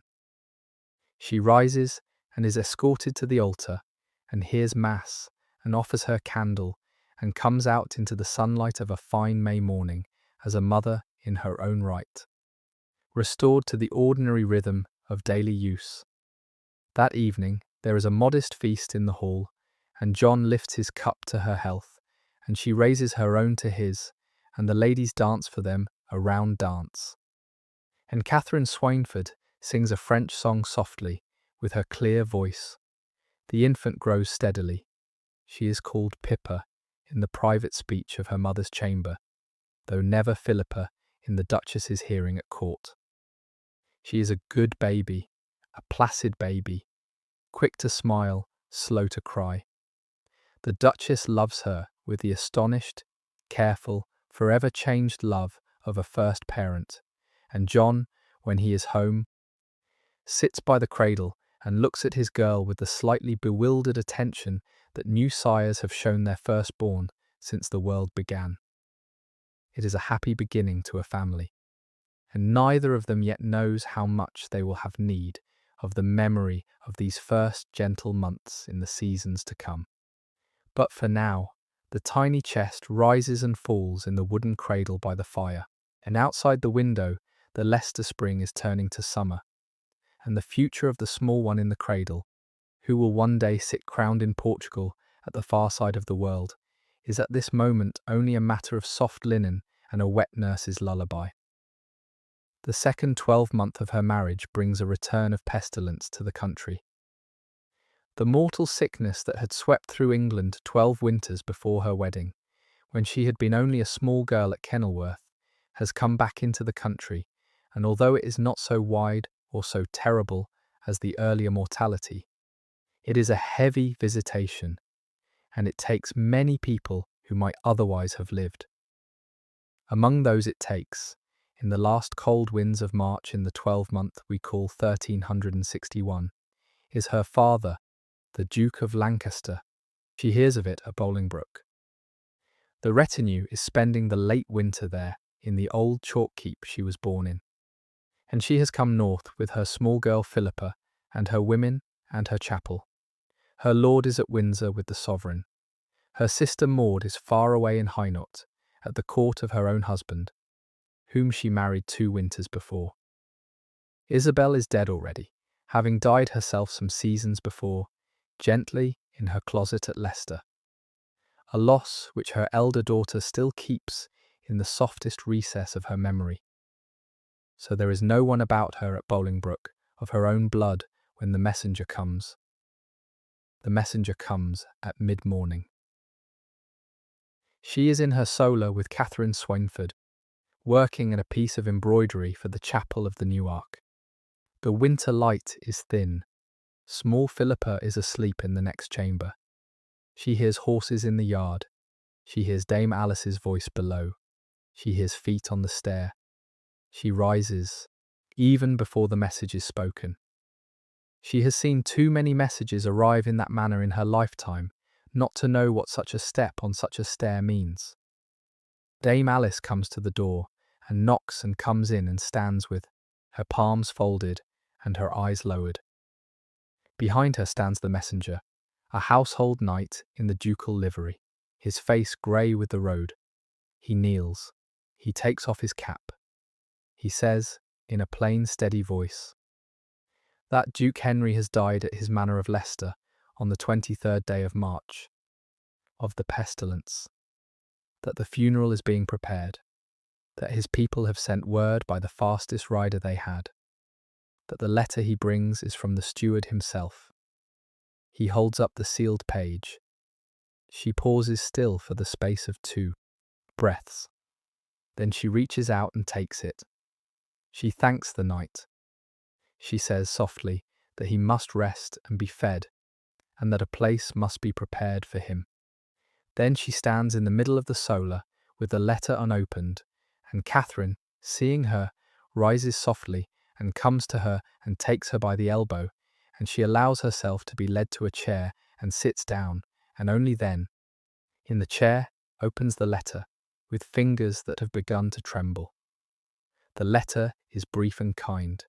It relates the manner of her father's dying, that he was ill only 3 days, that he had been shriven by his confessor, that he had died at peace, that his last words were of his people and of his daughters, that he had asked for her by name. It sets out that the funeral is to be at the New Ark in the college church he founded. On such a date, it notes further that the king has ordered mourning for the whole court at Windsor, and it lets her know that her lord has already ridden north and will meet her at Leicester. She reads it twice, then she folds it. Then she puts it in her lap. Then she is quite still, and she does not weep at once. She holds her palms folded on the letter and looks at the tapestry on the far wall, an old hunting scene her mother had brought with her at her marriage, and she says nothing for a long while. Katherine keeps beside her and does not speak. In the next range, the infant stirs in her cradle and settles again. Then, after a long while, she closes her eyes, and a slow tear comes down under her lashes, and then another, and then another. And she does not sob, but she weeps very softly for a long time, in the chair, in the winter light of Bolingbroke, and Katherine holds her fingers and says nothing at all. They ride south to Leicester within the week, taking the infant and a light train. The weather is bitter. The road is bad. She rides with a plain black hood over her hair and speaks very little on the journey. When they arrive at Leicester Castle, she comes into the yard and dismounts and goes straight to the main solar and settles in a low chair by the fire and asks Dame Alice softly whether her father's body is still lying in the college chapel or whether it has been closed already in the tomb. They tell her the body is in the chapel, laid out in the ducal robes. Awaiting the funeral, she rises. She goes across to the Newark on foot, in the snow, with Katherine and Dame Alice behind her. She enters the chapel, and it is lit by many tall candles at the ends of the bier, and the choir is standing at the office of the dead, singing softly, and her father lies on the bier in the vestments of a great lord. His face composed and calm, his palms folded on his breast around the silver crucifix he had always carried in his belt purse. She goes forward alone. She kneels at the side of the bier. She takes his cold fingers in both of hers. She does not speak. She only rests her forehead against the back of his hand for a soft, still moment. Then she rises and steps back and joins her ladies at the choir step and prays with them for the space of the office. The funeral itself is done a few days later, with the king's representatives present, and the abbot of Leicester Abbey conducting the rite, and John of Gaunt, her husband, standing beside her. The collegiate church of the Newark, still not fully built, is filled with the ducal retinue, and with the nobility of the Midlands, and with the abbots and priors and mayors and burgesses of the county. Duke Henry is laid to rest in the tomb he had already prepared for himself in the chapel of his own foundation, next to the place set aside for his beloved wife. The chaplains sing, the candles gutter, the bells ring their long, slow iron bells over Leicester town. She does not break down. She holds at her husband's side through the whole rite, slight and pale and steady, and afterwards receives the condolences of the leading men of the realm in the hall of the castle with the composure of a woman twice her age. Only in her closet that night, with the door closed and the candles low, does she at last let herself sit down in her chair and weep for as long as she needs to weep, and Katherine sits with her again. And John comes and sits with her too, and they say very little, and after a long while she wipes her eyes and takes a breath and stands and washes her face and goes to look at her sleeping daughter in the next chamber. And so a great life passes out of the world, and a princely court is left to make what shape it can of the loss.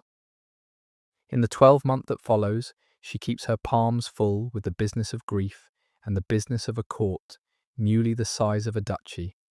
Her father's inheritance has been divided by law and by his will between his two daughters, and the arrangements are complicated, involving the King's Council and the offices of the Duke's stewards, and a good deal of writing back and forth between London and Leicester and Kenilworth, and above all, Hainault, where her sister Maud is living out her early married life.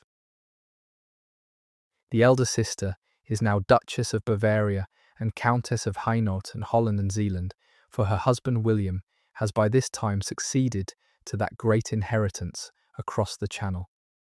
She is the mistress of a leading foreign court, and her younger writes to her often, in careful French letters that speak of the family and of the children and of the running of the estates, and only, at their close, of tender questions of health. Maud writes back rarely. The roads are long and the sea between them uncertain, and the northern countess, so far as the writer can tell from those few letters that come, is happy in her own way.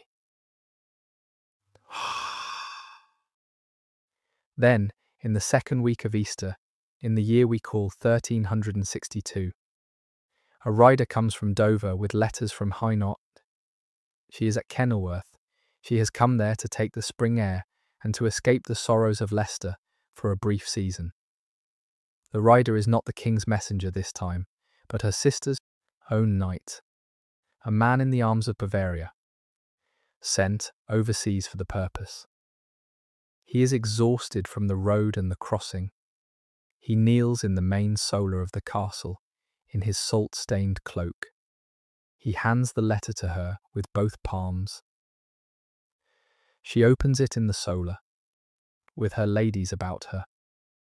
It is from her sister's husband, William. It is written in a careful courtly French, and its words are gentle. But its news is very hard. Maud has died. She was ill only a few days. The manner of her illness is not made plain. She was shriven and comforted by her confessor, and died at peace. And she is being buried in the church of the Franciscans at Valenciennes in Hainaut, and William asks his sister-in-law to pray for her soul as he prays for it, and to know that Maud spoke of her elder home in England and of her younger sister at the end. She goes through the paper once, then a second time. She does not weep at once.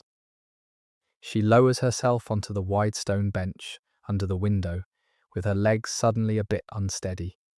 Catherine is by her again. Catherine is always by her now, in the season of loss. And Catherine gathers the paper softly from her fingers and works through it herself, and lifts her eyes to her mistress's face, and holds her tongue. Some minutes pass. Then she says, very softly, into the middle of the chamber, that her sister is gone. Dame Alice, sitting a few feet away, makes a faint sound and puts a palm over her mouth. Isabel, at the other side of the space, comes across and kneels at her feet and takes her free fingers. She looks at them each in turn, as if seeing them from a wide distance. Then she says, in the same even voice, that the retinue must be told, and that mourning must be ordered, and that a mass must be sung at Kenilworth Chapel this very evening for Maud's soul. Then she stands up and walks slowly out of the chamber into the inner court, and stands there in the pale spring sun and looks at the sky for a long time, and does not weep at all until she is quite alone. She is now the sole heiress of the whole Lancastrian inheritance. This is a fact she does not fully take in for days. The mind will not go to it. She dwells first on Maud, on the elder sister she has known all her life, on the small girl in the cradle nursery who ruled the wooden lambs in the corner, on the girl who had held her hand across the embroidery frame the day their sire spoke of the marriage, on the notes in that clear script, on the laugh, on the coiling of hair. All these things she calls up first, in the order of importance a heart uses. Only afterwards, in the hours that come, do the practical clerks of the estate begin to bring her the papers that will need to be signed. There is a good deal to be signed. Under her father's will, and by the law of the realm, Maud's half of the Lancastrian estate now passes to her as the surviving daughter. Along with what she has already received of her father's inheritance, the whole of it, the earldoms of Lancaster and Derby and Leicester and Lincoln, the honour of Bolingbroke, the broad swathe of Yorkshire lands, the lordships in the Welsh March, the Palatinate of Lancaster with its regalian rights, the honours of Tutbury and Kenilworth and Higham Ferrers and Pontefract, now belongs to her, and through her, by right of marriage, to John of Gaunt. It is one of the largest inheritances in the realm. The King's Council in London hears of it within the week. Letters go out. Clerks calculate. Officers of the Crown draw up the necessary papers. Her own steward and her husband's own steward sit together in the Chancery at Leicester for 3 days and go through the accounts, item by item, tenancy by tenancy, borough by borough. She signs the papers as they come to her, in her plain, steady hand, without haste, with the composure that she has begun to be known for. She asks careful questions of the clerks about how the tenants shall be dealt with, and about which of the ducal officers shall be retained, and about the arrangements for the college of Newark, which must not be neglected. And she says softly, several times over, when she signs a paper that gives her power over some new town or hundred, that God shall grant her the sense to hold it as her sire would have wished. Under all of this ordinary business, however, there is the private ache of the sister loss. She keeps by her bedside, from that month on, a slender silver reliquary that had been sent up from Maud's court in Hainault, a lock of hair. Wound in silk, she does not display it, she does not speak of it to anyone but Katherine. But she takes it out at night sometimes, and holds it, and she thinks of the elder girl in the bright-walled chamber at Bolingbroke, and she says a soft French prayer for her soul, and she puts the reliquary away. And she blows out the candle, and she sleeps. The vast inheritance now flows through her to her husband, and with it, in the coming months, will come a new title, and a new palace, and a new place in the ordering of the realm. But for the season, for the spring and summer of Maud's passing, it is only a heavy grief and a good deal of paperwork, and she moves through both with the same steady heart. And the slender silver reliquary lies in the drawer of her writing desk under her book of hours, and the small Philippa in the next chamber learns to walk with her hands on the tops of chairs. The king acts formally in the autumn of 1362, in November, at a parliament held at Westminster. She is with her husband at Windsor for the season, having ridden down from Leicester with her infant girl and her ladies. And she rises beside John in the antechamber of the hall on the day the king intends to raise him. They have known that this is coming. The sovereign has spoken of it to her husband more than once in the last months, and the papers have been prepared, and the ducal clerks have been briefed. But even so, on the day itself, when he dresses in his best robe of scarlet, trimmed with ermine, and his wife in her best gown of blue and gold, and they walk together through the antechamber to the hall, there is a sense of ceremony that neither of them quite anticipated. The leading men of the realm are already there. The sovereign is on his throne. The clerks are laid out at their desks. And her husband, at his father's summons, goes forward and kneels at the foot of the throne to receive his new estate. The sovereign rises. He speaks in the mixed English and Parisian of the Parliament court. He recites the reasons for the honour that his beloved third son has married the sole heiress of the vast inheritance of Lancaster, that the estate is one of the greatest in the realm and requires a great lord to hold it, that his cousin and dear friend, the late Duke Henry, was the first peer of that name and honour, and that it is meet and just and to the good of the realm that the estate should not be sundered from its title, but that his son, in right of his lady wife, should now be raised to the ducal degree. He then, with the formal words, girds the young man with the sword of the duchy, and sets on his head the ceremonial coronet, and delivers to him the charter, and receives from him the oath of homage for the honour. She keeps to one side, with a modest suite of ladies about her, and she watches her husband kneel and rise and receive and speak. And she is moved by the sight in a way she had not quite prepared herself for. It is not exactly joy. It is not exactly grief. It is the strange mixed feeling of watching a man she loves receive from the king the honour that has come to him because of the deaths of her father and her sister. She holds very still, and she keeps her face composed. And she prays a hushed prayer inwardly for their souls. And she is grateful for the strong grip of Katherine on her arm as the ceremony draws to its close. When her husband rises the last time, in the character of the Duke of Lancaster, and turns from the throne to look at her across the hall, she meets his eyes. He nods to her, a soft, private nod that goes beneath the ceremony. She curtsies, in the deepest and most formal degree, to her own lord, as Duchess of Lancaster in her turn, and the assembled court, seeing the hushed exchange, murmurs its pleasure, Afterwards, there is a feast in the king's own hall at Westminster. John seats himself at the sovereign's right hand. His wife sits at the queen's right. The courses come and go. The heralds cry the new titles. The music plays. She is spoken to by more leading persons in one afternoon than she has been spoken to before in her life. She answers each of them with the same courteous composure, and after each of them turns away, she takes a hushed breath and returns to her plate. Her mother-in-law, the Queen, leans across at one moment and puts a palm over her fingers on the table and says, softly, that her father would have been very proud. She nods and does not trust her voice, but she nods again, and Philippa understands and turns back to her own meat. That night, in a modest chamber near the king's own, she settles at last alone with her husband. He has taken off the ducal robe and the coronet.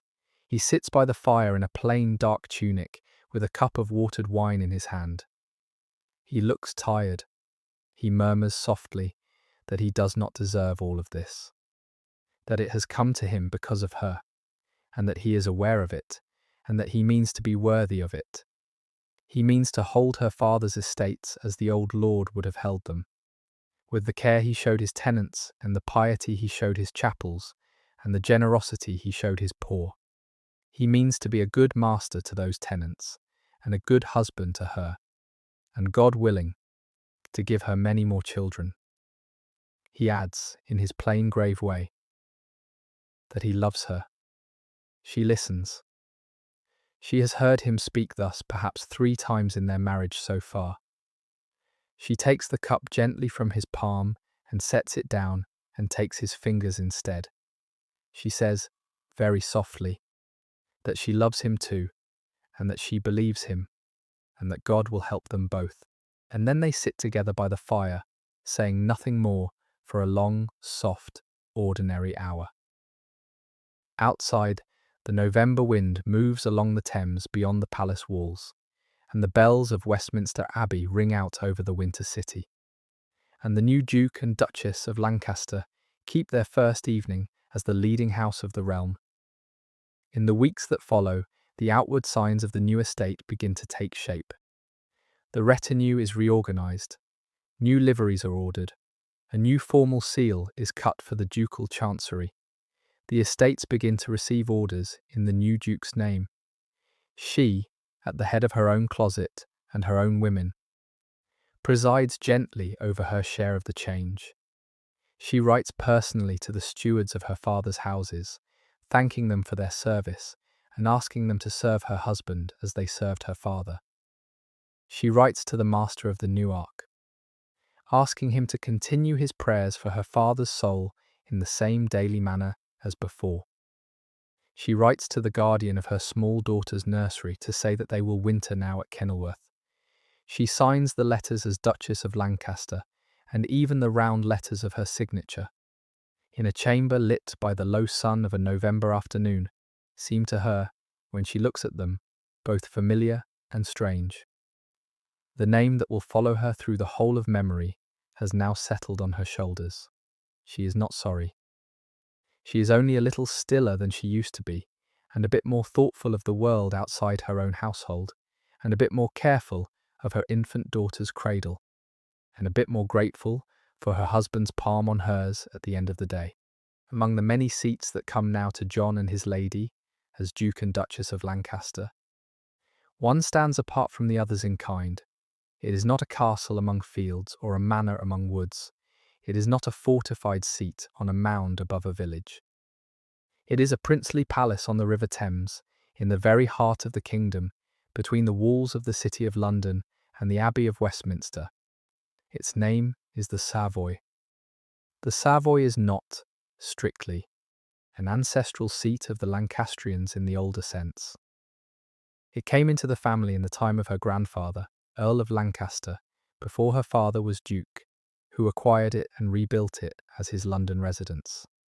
And it passed with the rest of his estate to Duke Henry, and now to the pair.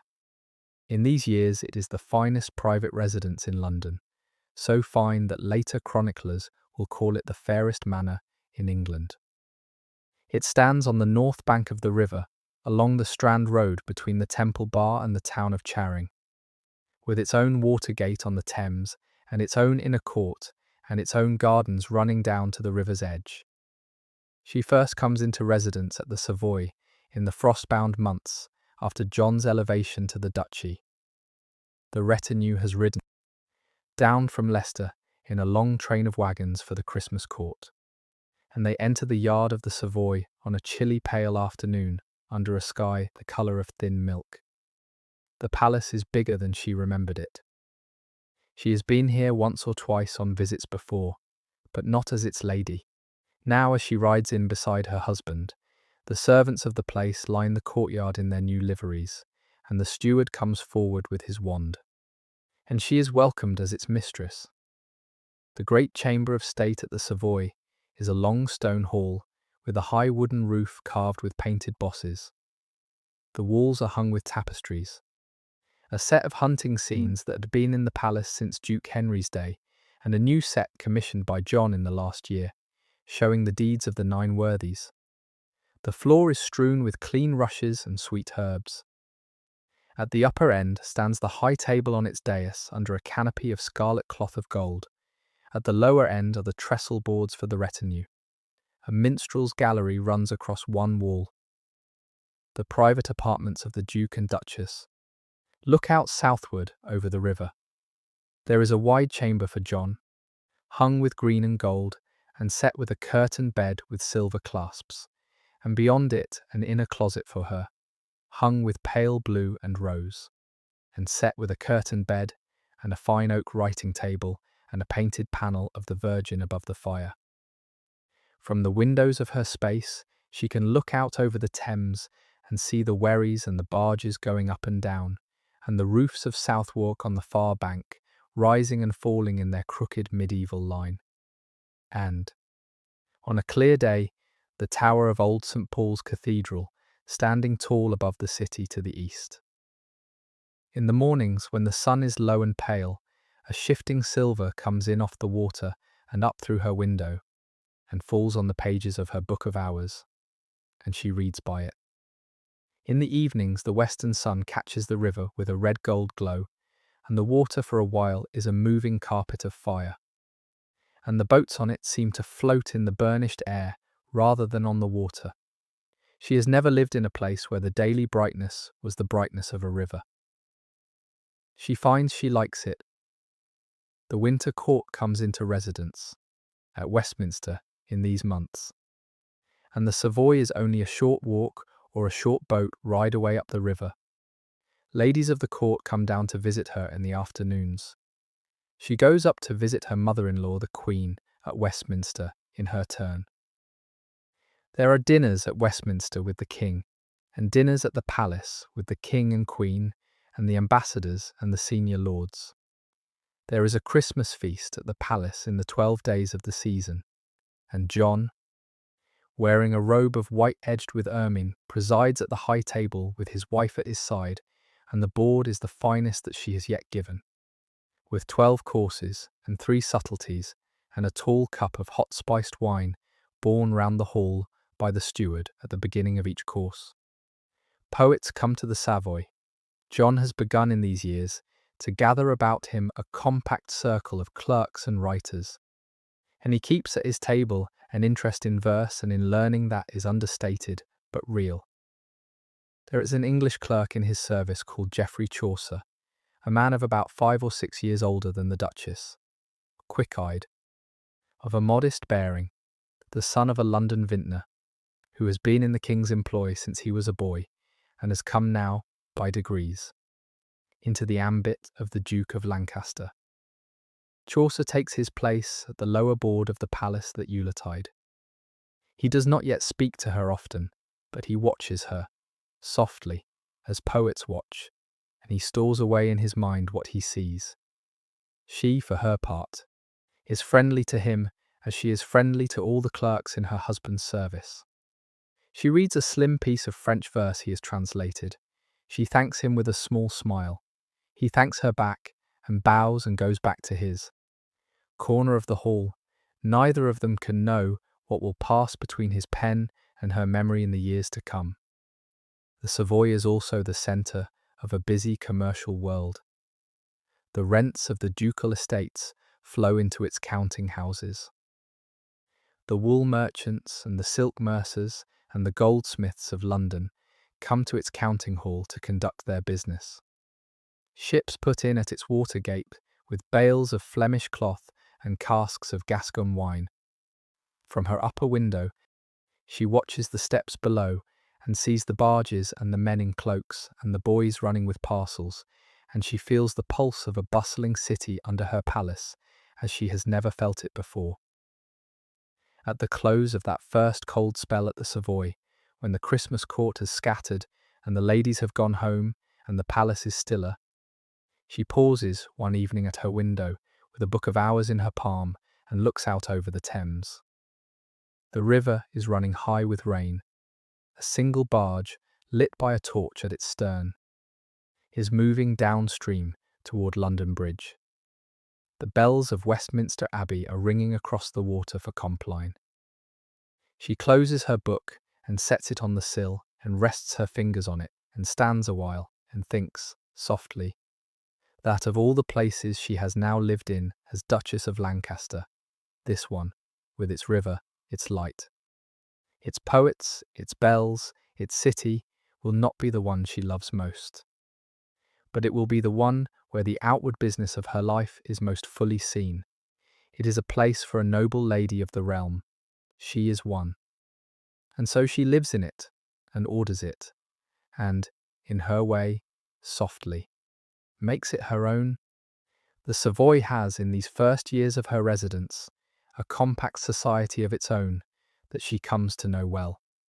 There is the palace chapel, with its team of chaplains and its choir of boys and men, who sing the daily offices in the jewel of a chapel that stands off the inner court. She walks over from her closet for morning mass on any day the retinue is in residence, and she comes to know each of the chaplains by name, and each of the choirmen, and each of the pale singing boys with their thin voices. The chief chaplain is a doctor of Cambridge named Master Robert, who has been in her father's service for years and is now in John's. He is a lean, dry man of hushed learning, and he takes a slow interest in her growing library, and once or twice at her request, he lends her a slim book of the sermons of a scholar from Norwich, or takes down a passage of Latin for her from the writings of St. Augustine. There is the array of stewards and clerks who keep the counting chamber in one wing of the palace. These are men of the ordinary secular sort, well-spoken London Englishmen or clerkly Yorkshiremen in the plain black gowns of service, and they conduct their business by the long oak tables of the counting hall with quills and ink and rolls of parchment. She does not go often to the accounting wing, but she goes now and then to speak with the chief clerk of her own ledgers, and she is careful to know them by name and to greet them by name in the yard. Small courtesies of that sort are noticed by such men and remembered. There is the world of the Watergate. The palace has its own steps down to the Thames, and its own barge and its own bargeman, and there is a dedicated officer, the water steward, whose whole duty is the ordinary matter of coming and going by the river. She uses the barge often that opening season to go upriver to Westminster to visit the Queen, or, more rarely, downriver to the Church of the Blackfriars, where she has a private devotion to the Franciscan altar. The barge is a fine painted flat-bottomed craft in the ducal colours, with a canopy of striped silk and a cushion of red velvet, and 4 oarsmen in matching cloaks. She settles into the cushion with a fur cloak over her lap and a slim book in her palm, and Katherine takes the place beside her, and the London River slides by, and the bells of the city ring. From her lower height on the water, the palaces and churches along the bank look grand and dark and near. She likes the river more than she thought she would. There is the compact world of London itself, which she visits only occasionally in her ducal state, but knows better than most noble ladies of her age. She goes now and then, in a modest train through the city, in her plainest gown, so as not to draw a large crowd, and visits the shrine of St. Erkenwald at Old St. Paul's, or the shrine of St. Thomas in the Church of the Cheap, or the Great Cross at Cheapside. She looks into the shops of the goldsmiths and the mercers with a discerning eye. She stops at the workshop of a Genoese jeweller who has been recommended to her to have a river pearl set. She stops at the workshop of a bookbinder to have a repair made to the binding of her blue psalter. Everywhere she goes, clusters of Londoners gather softly to watch her pass, and though she does not raise her palm or smile at them in any pointed way, she inclines her head courteously when their gaze meets hers, and by the end of the first term of residence, she has, in a soft way, become a face that Londoners know. There is also the ongoing matter of hospitality. The palace in the darker months receives steady streams of visitors, ambassadors and prelates and country lords, and she is often at the high table receiving them at John's side. She learns, in these long candlelit dinners, the particular skill of a noble lady, of a noble seat, which is to give each visitor the illusion of her full attention, while at the same time keeping half an eye on the table, and the servants, and the temperature of the fire, and the hushed cues that pass between the lady of the seat and her steward. It is not a skill she was born with. It is a skill she acquires in these first years. By the time she is 20, she is very good at it. Ambassadors leave the palace, speaking of her with warmth. Prelates leave remembering her kind attention to a subject they had raised. Country lords leave grateful. It is a piece of daily work that never appears in a chronicle. But it is one of the pieces of her married life she is inwardly proudest of. At the close of that opening stay, when the retinue is preparing for the spring move up to Leicester and Kenilworth, she pauses one last morning in the chapel of the palace and gives thanks for what has passed. She has kept a princely London seat with grace. She has entertained leading persons. She has kept the ordinary business running. She has kept her hours. She has kept her charity. She has slept well. And she is ready, now, to lift her small family and her train and take them all north again into the country she was born in. The place that she does love most, if the phrase means anything, is Kenilworth. That Warwickshire seat in summer. Above all, the castle her father had greatly enlarged in her childhood, with its tall red sandstone keep, its long banqueting hall, its cloistered inner chambers, spread below its walls like a sheet of silvered glass laid on the ground, its enormous mere. The mere below the walls is not simply a moat. It is a large artificial lake, some hundreds of acres, dammed and held back on the west side of the castle by a long earth causeway. During the fine months it lies calm and silver under the Warwickshire sun, ringed with reed beds and willows, home to swans and coots and moorhens, and, in the shallows, to large slow pike that the huntsman may catch by net when the retinue is in residence. Beyond the mere the ground rises again in low pastures, dotted with grazing sheep, and, in the far distance, hazed with the smoke of the town of Warwick and the villages of the country. She and John come up to the Warwickshire seat for the summer in the 12-month after he is made duke. They ride from the Savoy in June, in fine weather, with a modest train of the retinue and the small Philippa in a pillion behind her nurse. When they arrive at the causeway and see the ramparts rise on their low mound above the water, John reins in his horse and lets her come alongside him, and they sit their horses side by side for a moment on the causeway and look up at the walls. He turns to her and smiles his mild, slow smile and says that they should come here every summer, if they can. She smiles back and says yes.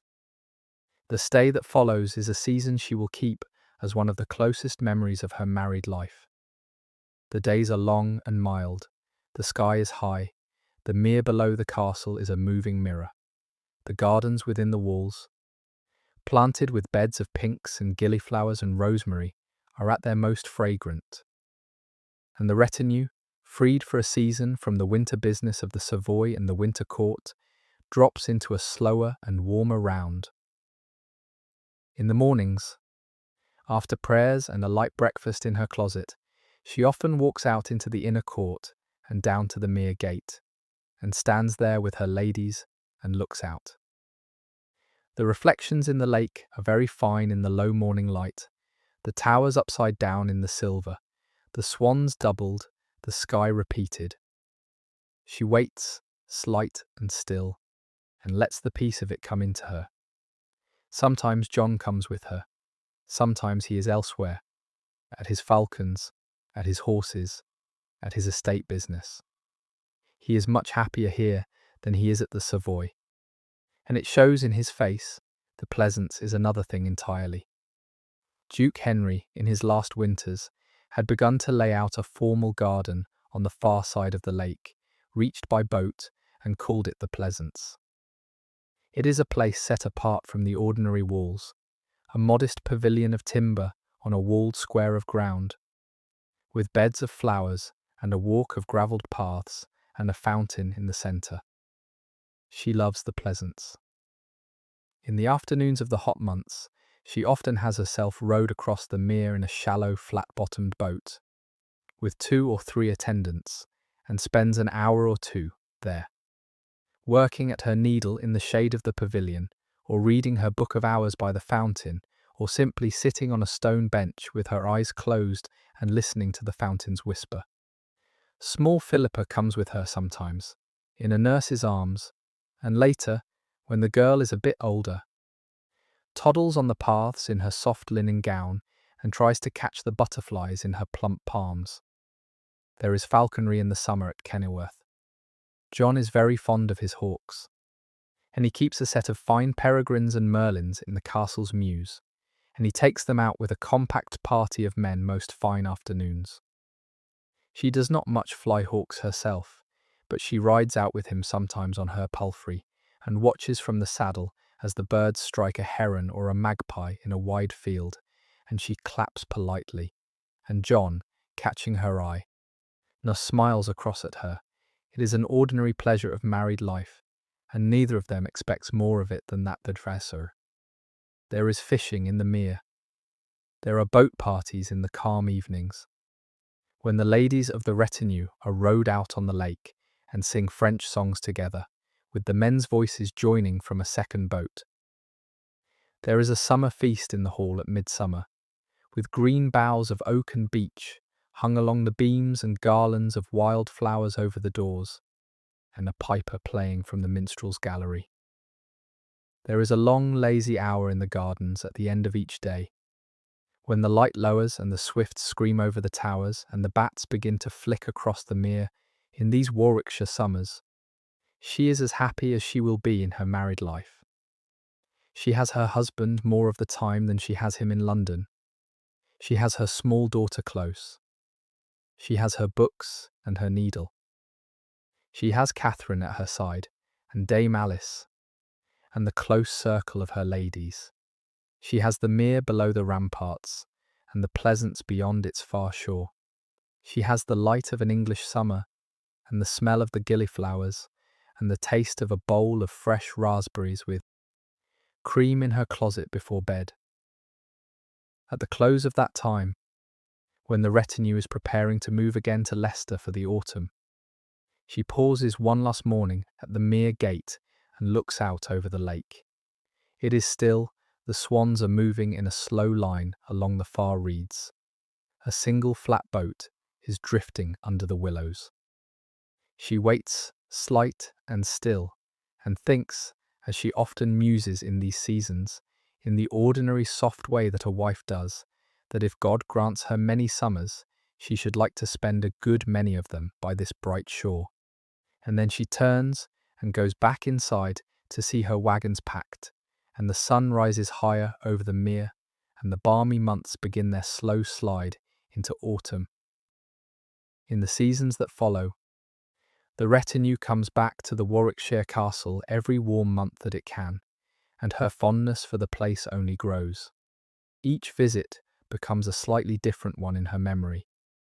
There is the one when small Philippa first learned to swim, standing waist-deep in the shallows of the mere below the causeway, with a nurse holding her under the arms and the surface so still that her reflection looked back up at her from the mirror of the lake.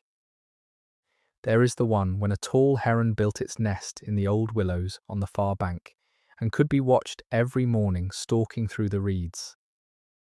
There is the one when John brought down from Norwich a new falconer with a pair of gerfalcons from the north, and there was an extended flying of them in the meadow beyond the causeway that lasted 3 afternoons. There is the summer when Catherine's own baby son was born, at a village nearby where her husband kept a modest property, and the Duchess stood as godmother to the boy at the parish church of the village, and gave the infant a silver cup for a christening gift, and afterwards had Catherine and the newborn brought up to be nursed under her own roof for the first weeks of the infant's life. Catherine is not a woman easily moved to tears, but her mistress's kindness to her son, that time she does not forget, and she does not entirely repay in her lifetime, though she pays it in a fashion over the whole of her long life afterward. There is a stay, one of the middle ones, when a full embassy from Aragon comes up to meet with John on the king's business, and she keeps them for 4 days in fine ducal state, feeding them and lodging them and entertaining them, and the Spanish ambassador, an elderly bishop of a Castilian see, writes afterwards a courteous letter of thanks in a formal Latin hand, which speaks of Madame la Duchess in terms that make Catherine and Dame Alice smile when they read them over her shoulder. There is a later visit when the pleasance is finished, last in each detail. The fountain in the middle is completed by a Flemish craftsman brought over for the purpose. The beds are all planted, the paths are all gravelled, the modest pavilion is finished with a proper hearth and a proper set of glass windows. She rose on a fine June morning to see it, and comes back with the hushed, satisfied smile of a woman who has watched a piece of her father's design come at last to what he had imagined. She keeps in her mind, at the close of each stay by the mere, a private store of pictures for the winter, the swans on the water, the willows dipping their leaves in the shallows, the pleasance in its finished state, the daughters playing in the walled garden, John coming in from the mews with a hawk on his glove, Catherine singing softly in the boat. She does not write these things down. She does not need to. They are in her, and she draws on them in the winter closets of Bolingbroke and the winter chambers of the Savoy, whenever the cold and the dark grow tiresome. The warm months at Kenilworth are her interior weather, and they last her softly all her married life. Under the outward business of her days, the houses in their seasons, the long tables in their halls, the ceremonies of court, runs a stiller current, the current of her private religion and her private charity, and it is this current that shapes her most of all in the seasons of her duchessship. It is the one part of her being that is not made loud by the accidents of her rank. It is the portion of her that she makes herself. She keeps beside her a book of hours, which was given to her at her marriage by her mother-in-law, the Queen. It is a slim volume, not more than the length of a palm, bound in dark red leather with clasps of silver gilt, and it is written and illuminated in Flanders. On its pages are the daily offices, the hours of Our Lady, the 7 penitential psalms, the office of the dead, the litanies of the saints, set in a fine hand, with delicate borders of vines and flowers, and small figured scenes at the beginnings of the offices. At matins there is a picture of the Annunciation, at Lauds of Visitation, at Prima Nativity.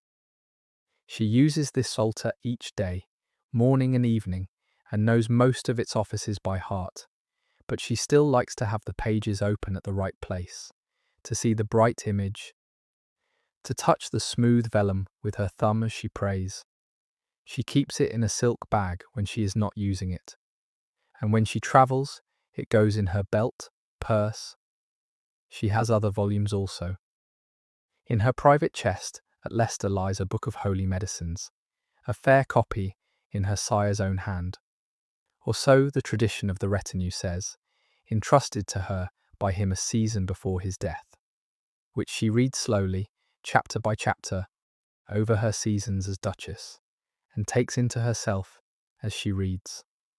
She has a French romance or two, passed from her mother-in-law over the years. She has a copy of the sermons of a Franciscan friar of Norwich, which arrived from a chaplain. She has the blue psalter, from the day Queen Philippa first laid it in her palm at Windsor, which she still keeps and still reads. This is not a vast library. It is a private one of a well-brought-up lady of her age. But she reads what she has, and she reads it carefully, and she thinks about what she reads. She favours the Franciscan friars in her almsgiving. This is a family taste. Her father before her had been fond of the Franciscans, and had endowed their houses at Leicester and elsewhere, and she carries it forward. When friars come to the gate of any of her seats, she orders that they be fed and offered a purse of coin, and if she is in residence, she often speaks with them herself in the outer chamber, hearing what they can tell her of the countryside they have come from. The friars, in their turn, come to think of her as a friend of their order, and they preach in her chapels when she is at Leicester and at Kenilworth, and they include her name in their prayers. Her almsgiving is broad. At each gate of each castle of hers, on each day, a modest amount of food and coin is handed to any poor person who comes for it. This is ordinary in an establishment of her rank, but she is more careful of the accounts than most noble ladies are. She has her almoner read out to her once a week, the number of persons who have received, the amount distributed, and any noteworthy cases. She marks these details in her memory. If she hears that a particular poor family in a village near Leicester has fallen on hard times, a widow with 3 children whose cottage has burned, an old man whose only cow has died, she orders a larger sum to be sent, softly, through the parish priest. She does not want her name to be spoken. She wants only the relief to reach the door. She dowers poor young women of good character in the towns of her estates. This is a specific charity she takes up in the 12th after her father's death, in his memory. Twice each 12th, at Michaelmas and at Easter, her almoner draws up a list of a few names, perhaps 4 or 5 in each town of any size, of respectable maids of the labouring class or of the modest craft class, whose fathers cannot dower them for marriage, and whose parish priest can vouch for their honesty and piety. To each of these she sends a modest sum of money, not a lavish sum, but enough as their marriage portion, so that a journeyman or a farmer may be able to take them without shame. The recipients do not always know from whom the money has come. The priests are told to say only that a noble lady has sent it, and that her name is not to be spoken. In this way, over the seasons of her duchessship, she makes possible a good many ordinary weddings in the towns of Leicester and Derby and Lincoln, and in the villages of the Lancashire hills, and she does not name herself in any of them. She goes on private pilgrimages. Over these seasons she visits, at intervals of some months, some of the shrines within reach of her seats. She rides to the shrine of Our Lady at Walsingham in Norfolk twice, once in the spring and once in a late autumn. She visits the shrine of St. Alban at the abbey of that name south of Kenilworth. She visits the shrine of St. John of Bridlington in Yorkshire when the retinue is in the north. She goes to each in a modest train of a dozen or so, herself, Katherine, Dame Alice, a chaplain, and a light guard of men, and she goes plainly dressed, and she gives an offering at the shrine, and she kneels on the pilgrim's bench, and she does not linger to have herself remarked. At Walsingham, She is much moved by the painted chapel of the Holy House. She kneels a long while there, once in the pale spring light coming through the narrow window, and Katherine, standing a bit apart, sees her lips moving in the words of a prayer she has said all her life. And Katherine looks away gently and does not speak of it afterwards. She has a habit, learnt at Isabel's knee, of a private prayer at the setting of the sun. Whichever of her castles she is in, whichever chamber she is in the habit of pausing when the light lowers, and, if she has been sitting, kneeling for a moment at her prie-dieu by the window, or, if she has been standing, simply lowering her head and saying a French prayer of 6 lines, the words her lady had taught her, and Isabel had learnt from her own forebear, for the soul of her father, for the soul of her sister Maud, for the soul of the elder Duchess herself, for her husband, for her children, for the people who serve her, for the King and Queen, for the poor of England. It takes half a minute. She does it each dusk. She is still breathing to do it. Under all the outward richness of her days, the tapestries, the plate, the tournaments, the high feasts, the palace on the Thames, this thin, steady inward stream goes on. It is what Isabel handed her. It is what her father passed on to her. It is what Queen Philippa's polter opened for her. It is what her chaplains offer her each day. It is what she is doing when the ledger of her household does not know she is doing anything at all, when the chroniclers do not have their pens ready. It is the greater part of her. There is a further piece of her interior life that does not fit in the ordinary accounts of a noble lady's piety, but which those about her come to know. It is the way she holds her memory of the dead. She has, by the middle seasons of her marriage, lost her mother some while before, her father in the sickness at Leicester, her sister Maud overseas in Hainaut, and the infants of her own house. She keeps each of them, softly, in a certain corner of her mind, and she visits each of them regularly, as one might visit a shrine. She has, in her chambers wherever she is, a painted wooden panel that holds 4 tokens of her memory. There is a delicate scrap of embroidery from her lady mother, done in Isabel's clear, even satin stitch. There is a folded parchment on which her father wrote, in his own broad looping script, a note of blessing to her one Christmas when she was still a small daughter. There is the slender silver reliquary with the lock of Maud's hair.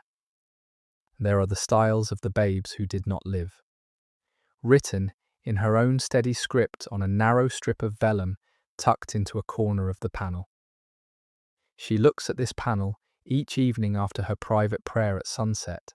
She does not linger, she does not weep at it. She only pauses a few seconds and lays her palm on the wood and closes her eyes for a moment and says, without words, that she remembers them. Then she rises and goes to bed. It is the briefest possible ceremony of memory, but she keeps it each evening.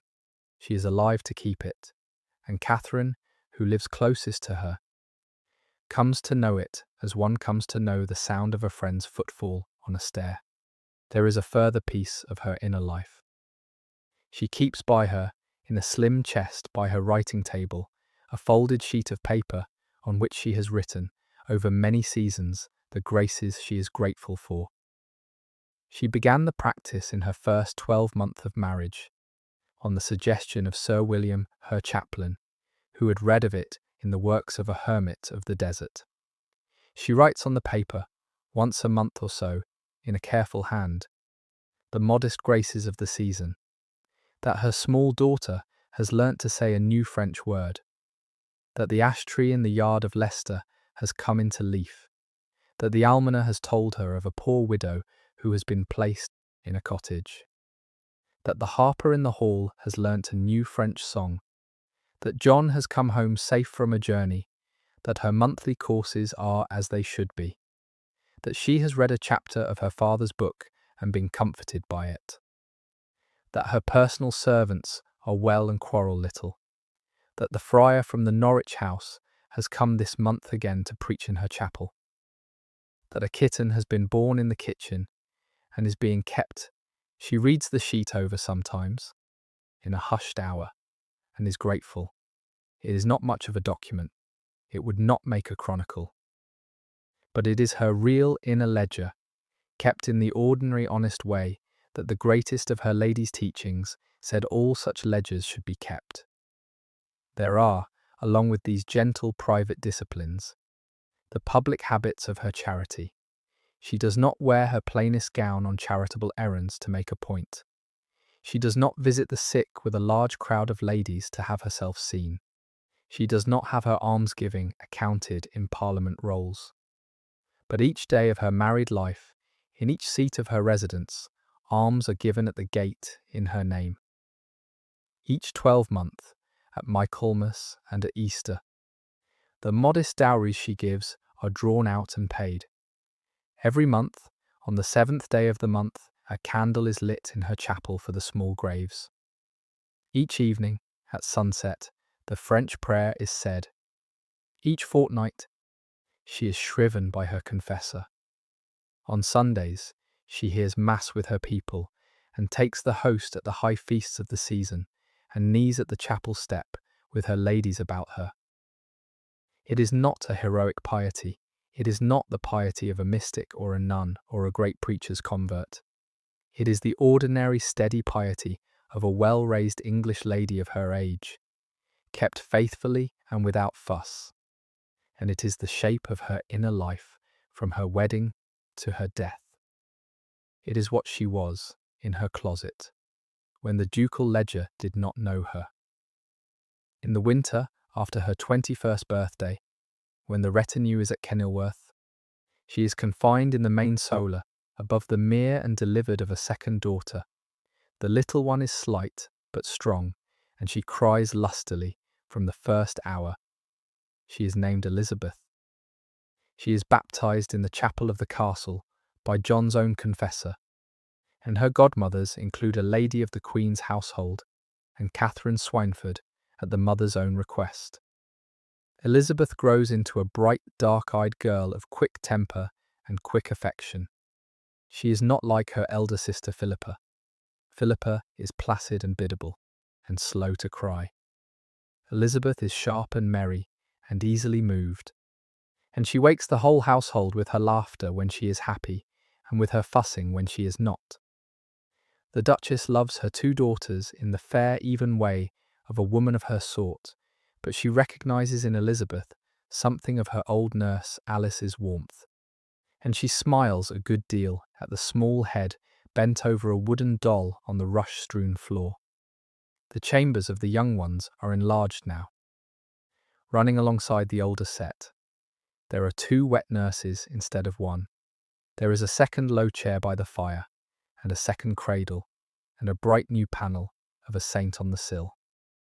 She visits her pair twice a day when she is in residence, in the mornings before her hours, and in the evenings after her supper, and she keeps a small portrait of them both, done by a lay hand in the retinue in that season, hung above her writing desk at Leicester.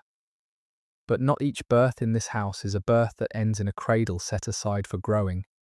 In the middle seasons of her marriage, between the arrival of Elizabeth and the son who will come later, she is delivered, according to the memory of her people and the plain marks of the ducal accounts, of children who do not survive their infancy. Their names are recorded briefly in the ledger, but they are not much spoken of, even by her folk, after their brief lives are done. Each of them lives only a few weeks, or a few months at most. Each is baptized at birth, in the ordinary custom, so that no doubt of their soul's welfare should trouble anyone. Each is laid, when the brief life ends, in a stone tomb, one at the chantry of Leicester Castle, one at the ducal chantry at Bolingbroke, with a candle set to burn beside the grave for the 40 days. She is still in the way she takes these losses. She does not rail, she does not weep for many days at a time. She goes on with her hours, and she sees to her older children, and she orders the ordinary business of her house, and only in her closet in the evenings. Does she sit sometimes with the blue psalter open on her lap and read the 7 penitential psalms slowly by candlelight? Katherine sits with her most evenings. John seats himself with her when he is at home. He is not a talker at such times, but he sits with her and he takes her palm and he is silent with her, and she is grateful for that. There are consolations she gives herself. The chaplains of the New Ark sing daily masses for the souls of the small ones at her request. In the accustomed manner, she commissions a delicate piece of embroidery, a linen cloth with the names of the babes worked in silks along the border, to be laid on the altar of the chapel where each is buried, and she takes some care over the making of it. She writes their names in the flyleaf of her book of hours, in her plain, steady hand, so that when she comes across the flyleaf in her praying, she will see them. She lights a candle in her private chapel each evening on the 7th day of each month, in remembrance. She does not lose her belief that God is good. It is not the age for such losses. It is not the culture for such losses. Her mother, before her, had lost babes in the same way, and had gone on. Her aunt in Hainaut had lost babes. Queen Philippa herself, so serene at the head of her princely court, had lost infants, remembered only in the private prayers of the palace. Her endurance is not exceptional. It is what women of her time did. But she does it with a particular grace that those about her mark, and Katherine, in later years, will tell her own children that she had never seen a lady bear such a thing, with such calm. The living children steady her. Small Philippa, now 3 or 4, comes to her closet in the afternoons and sits on the floor at her feet with a piece of wool in her fingers and tries to spin it as her mother has taught her, and the Duchess watches her and smiles. Baby Elizabeth, in her cradle, kicks her heels and laughs at the moving colours of a strip of ribbon that Katherine dangles above her. The nursery goes on. The wet nurses sing their soft songs. The linens are washed and folded. The painted saints stand on the sills. And she, who has now known the 2 ends of childbirth in her own house, goes on being mother to those she has, and asks God to grant her more, and waits, some months later, gently and without fuss. She also takes an unnamed vow to herself. She will keep the memory of the small ones alive in her prayers as long as her prayers last. She will not let their names slip out of the book. She will not let their stone tombs be neglected. She will remember them by candlelight at the close of the day. And this vow, though nobody in the retinue knows she has made it, she keeps faithfully each evening. She has left to keep it, at Leicester and at Kenilworth, and at the Savoy and at Bolingbroke and at Tutbury.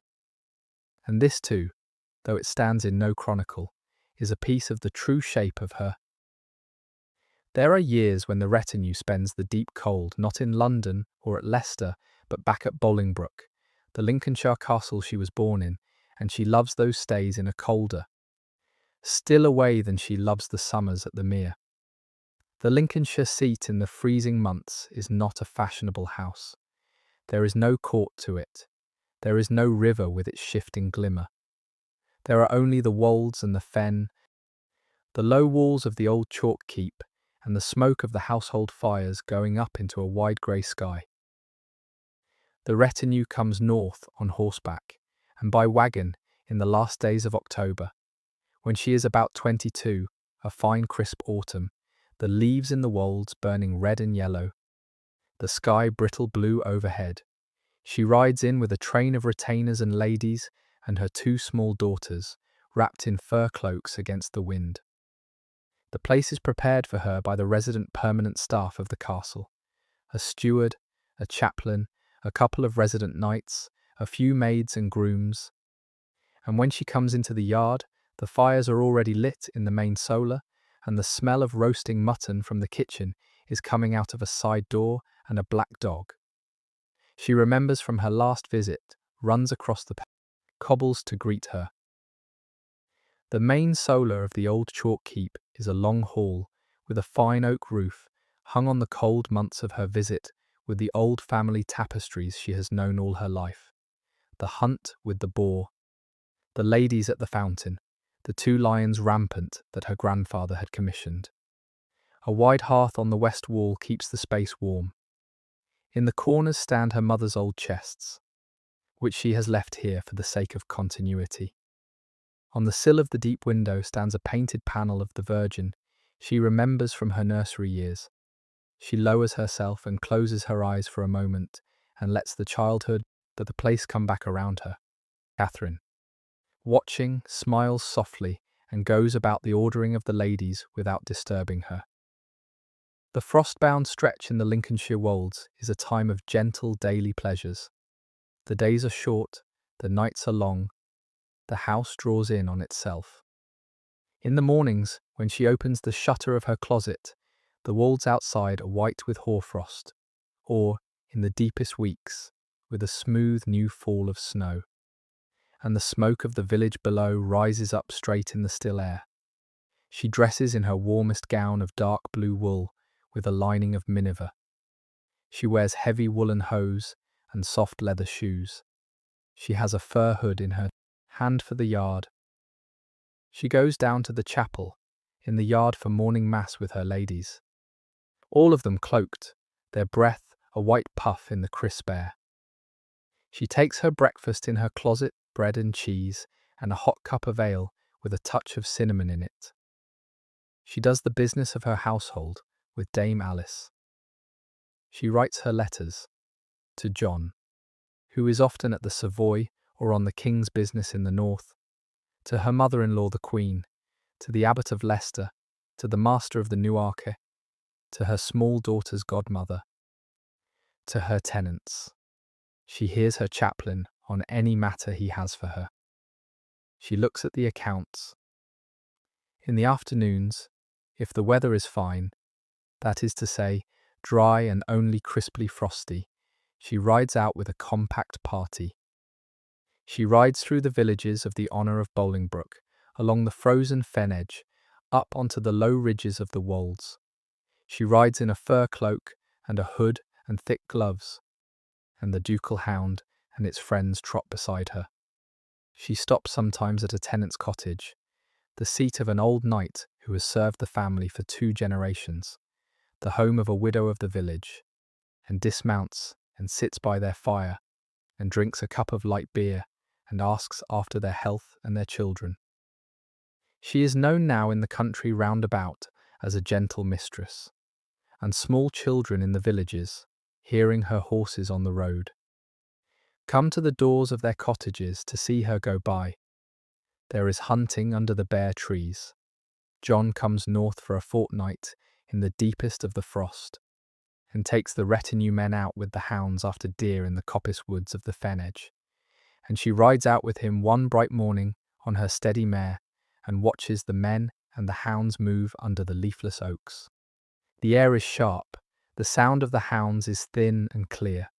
The horses breathe out wide white plumes in the chilly light.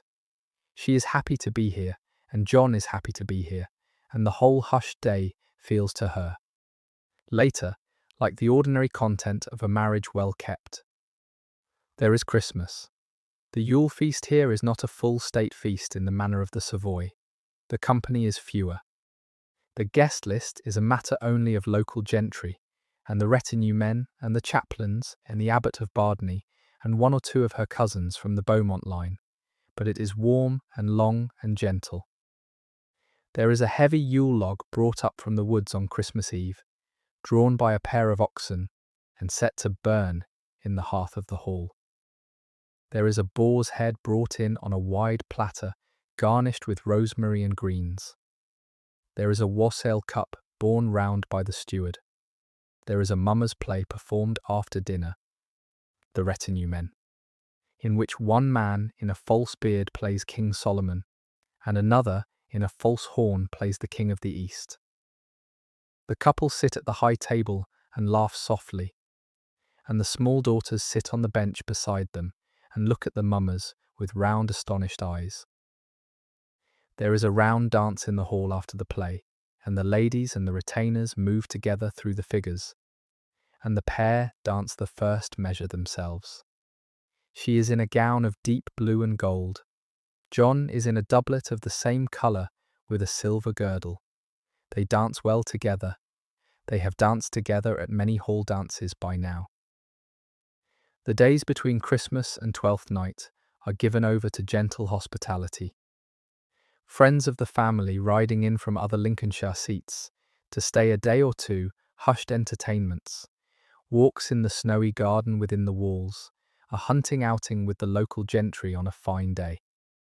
On Twelfth Night there is a bean cake, and the smallest servant boy who gets the bean is crowned king of the feast, and, at John's whispered suggestion, she curtsies deeply to him from her high seat with the mock formality of a courtier before a monarch, and the boy blushes to his ears, and the whole hall laughs.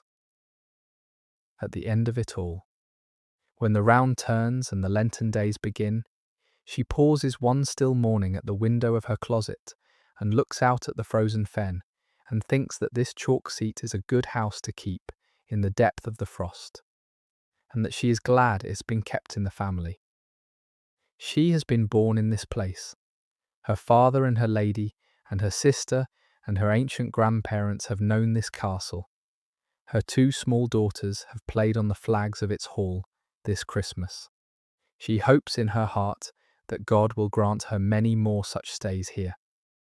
In the years of her married life she has, in these Lincolnshire fortnights, a particular fondness for one stretch within the deep hush.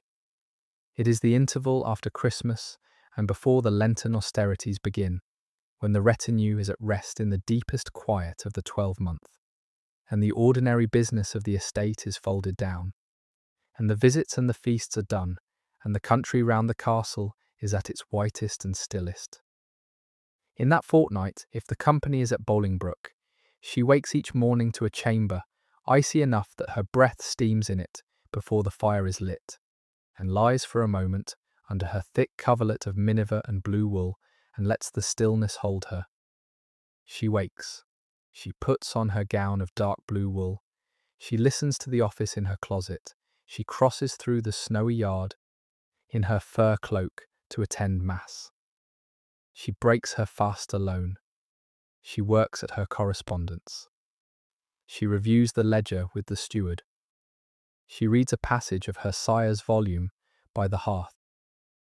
Toward midday she strolls in the walled patch beside the yard chapel with Katherine, and they speak very little, and their breath rises together in low white clouds in the still air. Later she settles in the wide inner solar with her ladies at their embroidery. And Sir William, her chaplain, reads aloud from a slim page of Latin devotion in his soft old voice while the hearth crackles. As dusk falls, she takes supper with her people in the hall. Without ceremony, she reads to her infant daughters upstairs. She kneels at her prie-dieu at sunset and says her prayer. She sleeps. It is not exciting. It is not a season a chronicler would remark on, but it is one of the stretches of her married years she is happiest in. The ordinary rhythms of a place in deep winter, in a country of open fen and wold, in a castle of chalk and stone she was born in, are the shape of her contentment. She muses, sometimes, in these fortnights, that if God should ever ask her what the shape of a good existence had been, she would say, honestly, a warm hearth, a good fire, a needle in the fingers, a chaplain reading in a soft voice, and a small daughter's laugh in the next chamber. There is a wider pleasure too. In the deep of the season she rides out sometimes with a compact party into the wolds, up to the highest of the ridges above the castle, and reins in her mare on the top, and looks out over the whole country below. Lincolnshire, in the deep of winter, seen from a wold ridge, is a country of great pale distances. The snow lies white on the fields and the stubble. The villages are dark clusters of thatched roofs, threading up thin pillars of wood smoke into the still air. The distant church towers stand pale grey against the paler sky. The fen edge, where the water is beginning to freeze, is a long, thin line of silver. And the sky itself, in the middle of a winter afternoon, is a huge pale grey dome that seems to bend down at the edges to meet the flat white earth. She sits her mare and looks out at all this, and does not speak. She is at home in this country as she is at home in no other. In the spring of 1367, she knows again that she is with Babe. She sends the news to her husband by letter. He is with the King and the Prince of Wales in the south, at some Parliament business, and he writes back a short, warm note of joy. She confides in her mother-in-law, the Queen at Windsor. She whispers it to Katherine. She does not speak of it to the retinue at large for a season. She has now the sort of hushed superstition that all mothers of losses have, and she wishes to hold the news close for a few months, before it is made general. She goes to Bolingbroke for the summer. It is her own choice. She could as easily have gone to Kenilworth, and Kenilworth in summer is her greatest joy.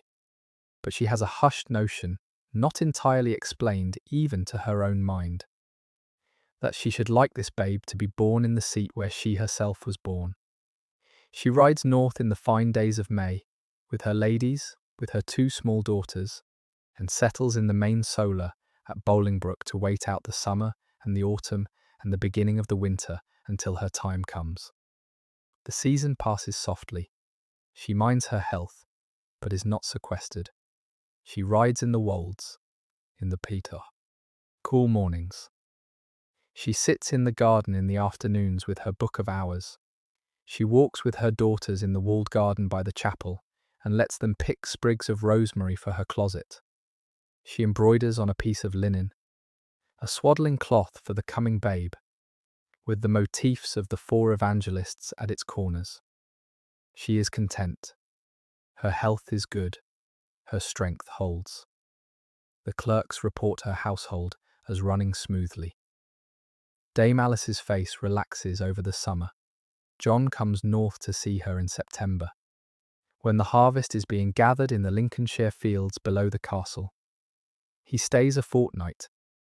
They spend most of the days softly together, sitting in the main solar, or riding a bit in the country, or walking along the walls in the evenings when the sun is low. He is now a man in his middle 20s, not the boy she married, and his shoulders are heavier, and his beard fuller, and his eye more measured than it used to be. He speaks kindly to her of the coming Babe.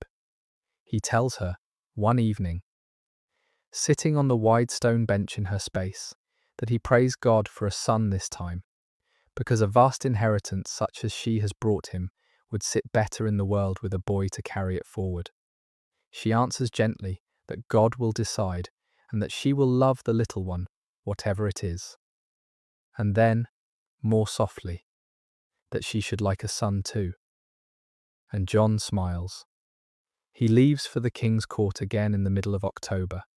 She is now heavy with the Babe, and she stays at Bolingbroke. The autumn comes on. The wolds turn red and yellow and then bare. The wide sheets of migrating geese come down over the fen in their long grey lines.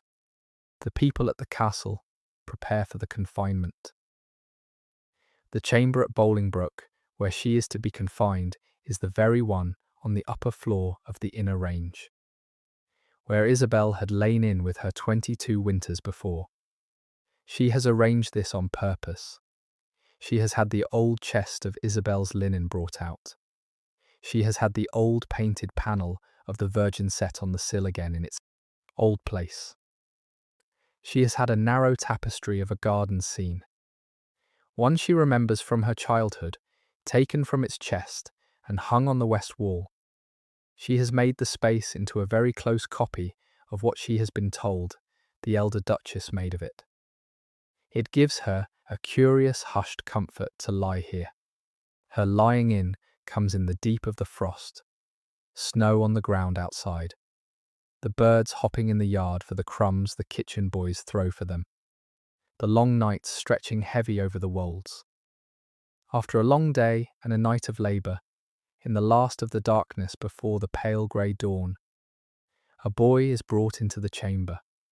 He is sturdy, his cry is clear, his skin is pink, his hair is dark. When they lay him against her collarbone at last, 10 small fingernails are already showing. The midwives cross themselves and murmur their thanks. Katherine, who has held her mistress's fingers through the whole night, lets tears fall softly for the earliest time in years. Cradling the infant to her breast in the wide curtained bed, she does not cry, she only studies the dark head, and lets her lashes fall for a moment, and thanks God, and thinks of her father, and does not shape any of it into speech. The boy is called Henry. It is the family style. Henry of Grosmont, her sire. Henry of Lancaster, her grandfather. Henry III, the sovereign who founded the honour long ago. It is also that of her sire's confessor and of one of the young father's uncles.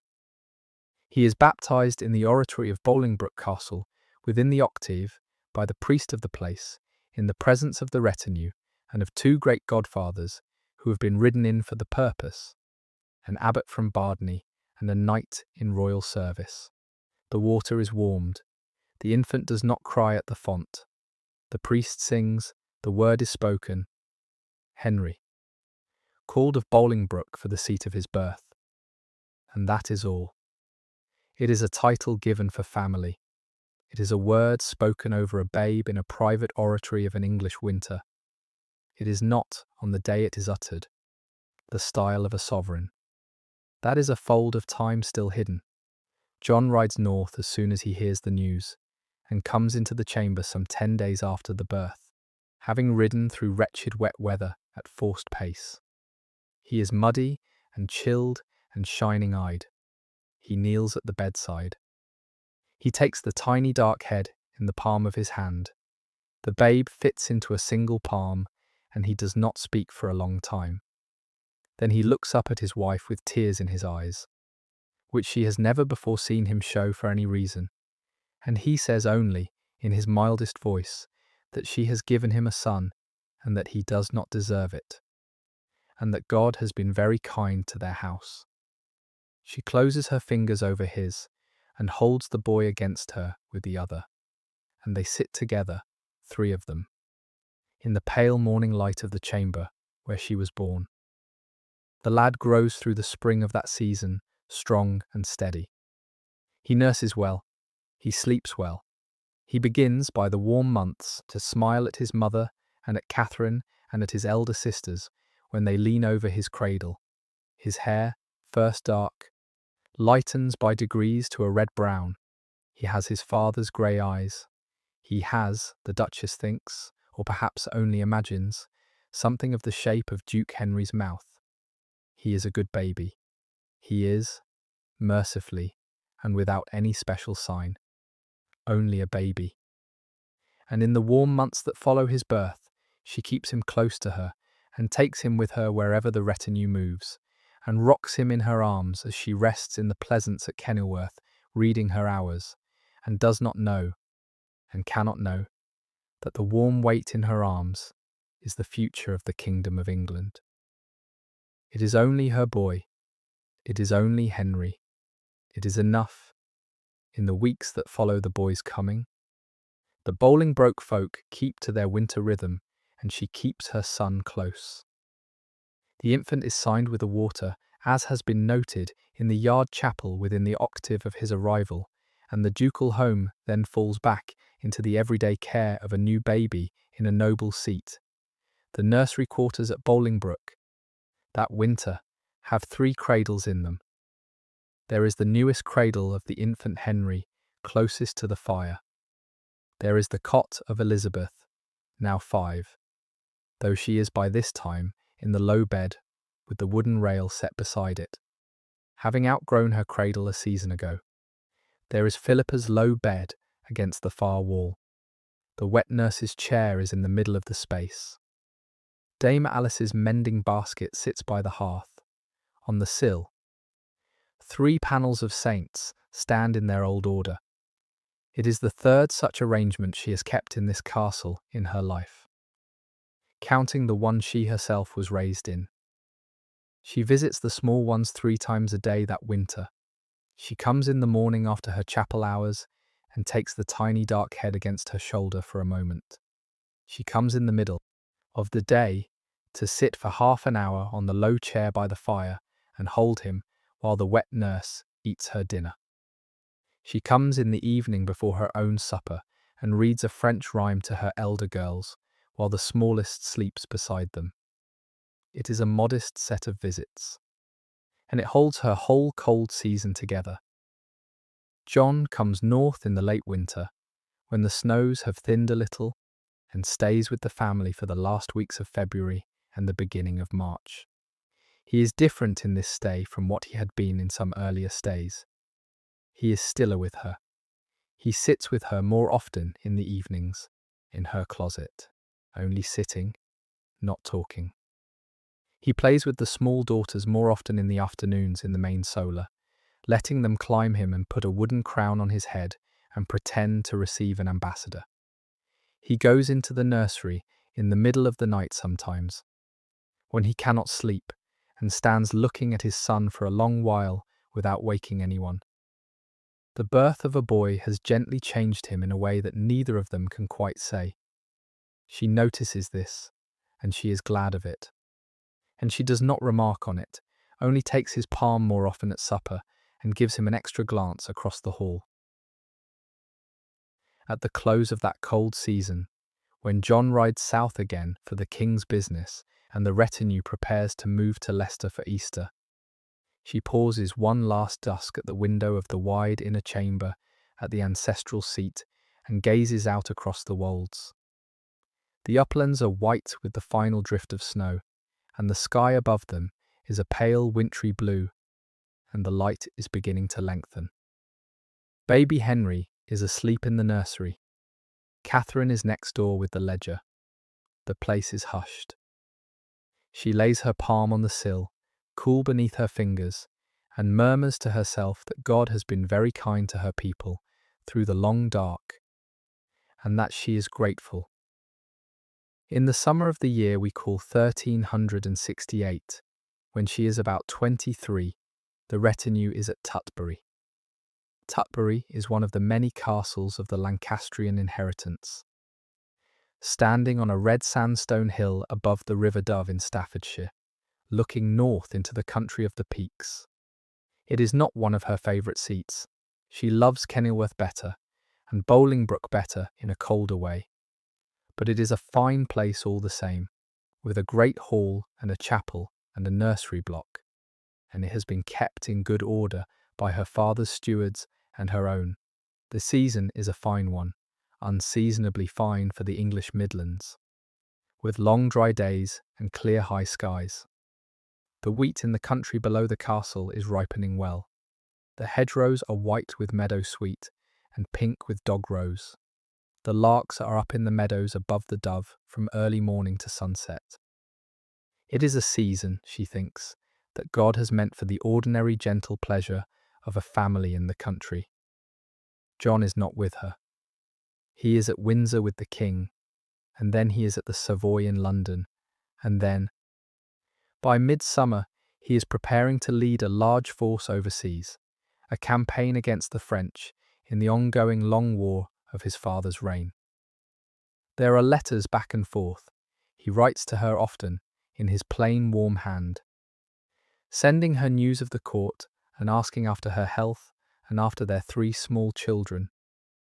She writes to him with the same steady script she has always written him, in a mild French with plain English for the domestic news, telling him of the harvest and of the state of his mother's health at Windsor. The Queen has been ill for months and is not well, and of the doings of little Henry in his cradle. The children are with her at Tutbury. Small Philippa, now 7 or 8, is a slender, fair thing running about the yard with a wooden hoop and a serving companion of her own age. Elizabeth, now 5, is a quick, dark-eyed thing who follows her sister everywhere. Baby Henry, still under a year old, is in the nursery under a fresh nurse who has succeeded the elder Alice in the office of head nurse. The elder Alice having retired to a farm on the honour of Bolingbroke a few years ago, and passed on the calling in a natural sequence. She visits her 3 children twice a day. In the mornings she rests in the nursery with Henry on her lap and lets the elder girls climb her, and in the evenings after her supper she comes again and reads them the painted book of animals she has had made for them by a Leicester lay artist. Under the fineness of the season, however, the news that comes into the castle is not the news of a fine season. The pestilence, the sickness that took her father 7 years before, and that goes and comes in these years like an unpleasant weather over the country, is back. It is not everywhere, it is not in each town, but it is in some places. Riders from London bring news that a place in the parish of St. Bride's has been closed up in the plague fashion. Riders from the north bring word that a village on the Trent has lost half its households. Riders from the west speak of Coventry and of Warwick and of towns closer at hand than either. She receives the news calmly. She has seen it before. She has lost her father to it, and, according to the retinue's suspicion, she may have lost her sister to it. She knows how it moves. She orders the sensible precautions. The gate of the castle is not shut, but strangers on the road are not admitted to lodging inside the walls. Alms are still given at the gate, but at a distance, by a servant with a long-handled ladle, into the outstretched bowl of the poor person. The chaplains say masses each morning for the health of the people and of the country. In her private prayers, she adds a private petition each night at sunset for those in the sickness. She herself remains in good health. She rides out in the mornings for the pleasure of it, on her mare, along the ridge above the Dove and back through the coppice woods of the valley. She sits in the garden in the afternoons with her ladies. She writes her letters. She reads her books. She sings, sometimes, in her low, even voice, a French song at the end of an evening, with Catherine's clear voice joining hers over the harp. She dines with her ladies in the hall. She sleeps well. But there is, that summer, a strange stillness in her. Her ladies notice it, though none of them speak of it to her directly. She is a little slower to rise from her chair. She rests, in the middle of a hot afternoon, a bit more than she used to. She sits sometimes in a corner of the garden and closes her eyes and puts her cheek against the warm stone of a bench and does not immediately move. When Catherine asks her gently whether she is well, she says softly that she is only a bit tired and that the summer is very warm for the Midlands, and that it will pass. Catherine watches her carefully and says no more, and tells Dame Alice. And Dame Alice orders the kitchens to prepare her light dishes with a bit more care than usual. A bowl of white almond milk twice a day, a plate of poached cherries with honey, a cup of fresh curds with a scatter of nutmeg. At the end of July, a letter comes to her from Windsor. It is from her mother-in-law, the Queen. Philippa's own handwriting is a little shaky now. The Queen writes that she thinks often of her daughter-in-law and of her infant son, and that she prays God's blessing on the whole family, and that she should like to see her again before the winter, if it can be arranged. She writes back the same day, in her steady script, saying that she will come south as soon as the harvest is in, and that she means to bring baby Henry to be blessed by his grandmother, and that God is good, and that she loves the Queen. She seals the letter with a red seal of a hare, one of her personal signets. Then she settles at her writing desk for a long time and does not move. And Catherine, coming in with a candle at the end of the day, finds her there with her palm still on the sealed letter and her eyes far away, and she does not disturb her. Only sets down the candle and goes softly out. The summer wears on. The pestilence in the country is not less. The letters from the south are grimmer. John's plans for the French campaign are postponed and then set again. He writes that he cannot get north to see her before the season turns, though he wishes to, and asks her forgiveness. She writes back with a kind letter and does not mind. She has him in her mind. She has her 3 children in her keeping. She has her ladies. She has her books. She has the summer light above the Dove, and the hushed routines of Tutbury. At the beginning of September, the weather turns at last.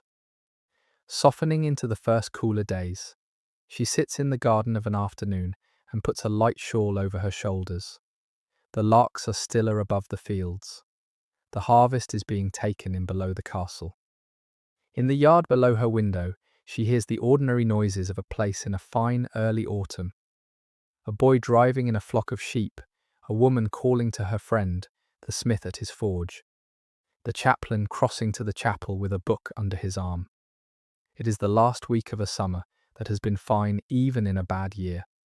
And then, softly, at the end of the first week of that September, the Duchess of Lancaster begins to fall ill. The illness that comes on her at Tutbury in the first days of September is soft in its coming, and it is not made loud among her people by anyone who tends her. It arrives as a fever and a weakness and a slow retreat from the ordinary business of her closet. The chaplains, when they hear of it, say the daily masses at her request in the oratory below the main solar. The physicians, when Dame Alice sends for them, come and give what advice they can. Katherine sits with her almost without leaving. The little ones are kept still in their nursery. A rider is sent south to John. He is at the king's court, preparing for the crossing to France. The rider reaches him at Kenilworth or on the road, and he turns north at once, without waiting for a fresh horse, and rides for Tutbury. He has ridden many roads in his life. This is the one he will remember longest. She receives the last rites of the church in the presence of her people, softly, at the end of the second week of September.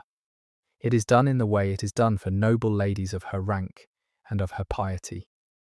The priest, with a modest train of the ordinary officers, comes into her space in the vestments.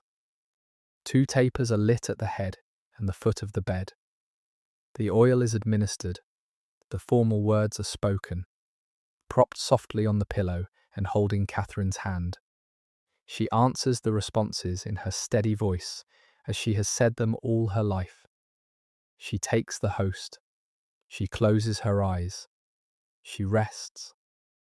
Late in the afternoon of the 12th day of September, in the 12th we call 1368, in the main solar at Tutbury Castle, with the light of the sun coming low and gold through the window, and the wheat fields of the Dove Valley pale and still below the walls, the Duchess of Lancaster passes out of the world. She goes without struggle. Her hand is in Katherine's. Her priest is at the foot of the bed. The last words she speaks are a French prayer, 3 lines long, of the sort a mother had once taught her at the knee at Bolingbroke. Then she closes her eyes, and after a short while her breathing stops, and she does not open her eyes again. The chamber is hushed with her death. There is no cry. There is only Katherine's faint sound, and Dame Alice's faint sound, and the priest's short prayer of commendation, and then the drawing of the sheet up over her folded hand. Someone goes softly to keep the small one still. Someone else goes to have the bell begun. The bell of Tutbury, when it rings for her, rings slow. John reaches Tutbury within a day.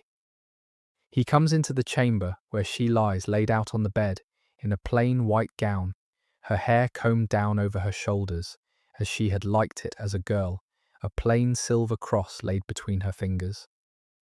Candles burning at the head and foot of the bier. He goes to her side. He does not weep at once. He lowers himself onto the low stool the attending women have set for him. He takes her cool wrist between his own 2 palms. He bows his head over their joined fingers for a long while, and when at last he lifts his face and looks up at Katherine, who has kept the vigil beside the pillow, he says only, in a voice that is not quite his own, that he does not know how to live in the world without her, and that he will try. The body is prepared for the road with all the reverent care of the retinue. She is dressed in a fine gown of dark blue. Her hair is bound in a simple linen band. Her blue psalter, the one Queen Philippa had given her at Windsor a lifetime before, is laid folded in her hands. She is placed in a coffin of English oak, lined with linen, and closed, and in a solemn procession of retinue men and gentlewomen, with black hangings and lit tapers and slow horses and the sound of the parish bells along the road ringing as they pass, she is taken south from Tutbury, by way of Leicester, where she pauses a night in the new ark that her sire founded, and by way of Kenilworth, where she pauses another, and by way of the Savoy, where she is met by the courts of the realm, to London, and to the Cathedral Church of Old St. Paul's, where a place has been prepared for her. Old St. Paul's Cathedral in this age is a vast Gothic pile, the largest church in England outside Westminster Abbey, with a spire higher than any other in the realm. It stands in the middle of the city of London, on Ludgate Hill. Its nave is longer than a stone's throw, its windows are wide and painted, its choir stalls stand row upon row. It is a fitting place for the tomb of a noble English lady.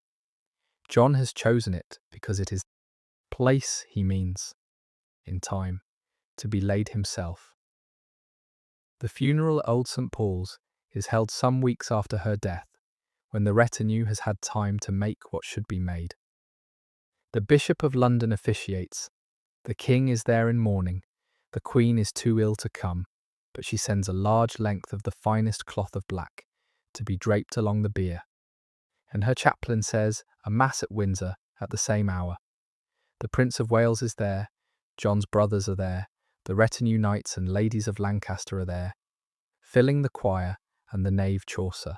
The clerk in John's service stands somewhere in the back, still, watching, storing away in his ordinary poet's fashion the details of the solemn sad rite. The body is lowered into the tomb.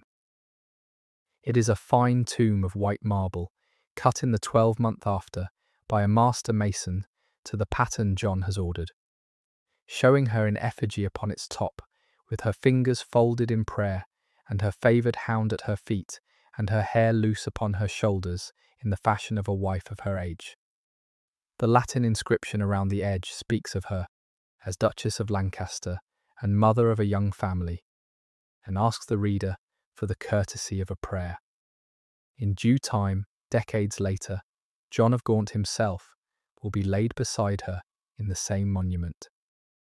They will remain there together, side by side in marble, until the vast fire that comes long after both their courts have passed away. And there is the poem, not for many months after her death, but within a few years, the clerk Geoffrey Chaucer, who has stood in the back of the funeral at Old St. Paul's and stored away in his poet's fashion the details of what he saw, sits down at an oak desk somewhere in the service of the Duke of Lancaster and writes a poem of some 1,300 lines. He calls it, when it is finished, the Book of the Duchess. It is a dream vision in the courtly French manner, and its speaker, a sleepless narrator, meets in the wood of his dream a black knight beside an ancient oak, and hears the knight tell the story of the fair lady he has loved and lost. The knight does not say the lady's name. He says only, in the last lines of the poem, that her name was White, the English translation of the French. The knight's grief in the poem is drawn with such a plain, deep tenderness that it is impossible to read it and not feel that Chaucer has written the whole of it out of his memory of the great court of John of Gaunt, and of the Duchess who used to sit at the high table in the Savoy and smile at him when he passed.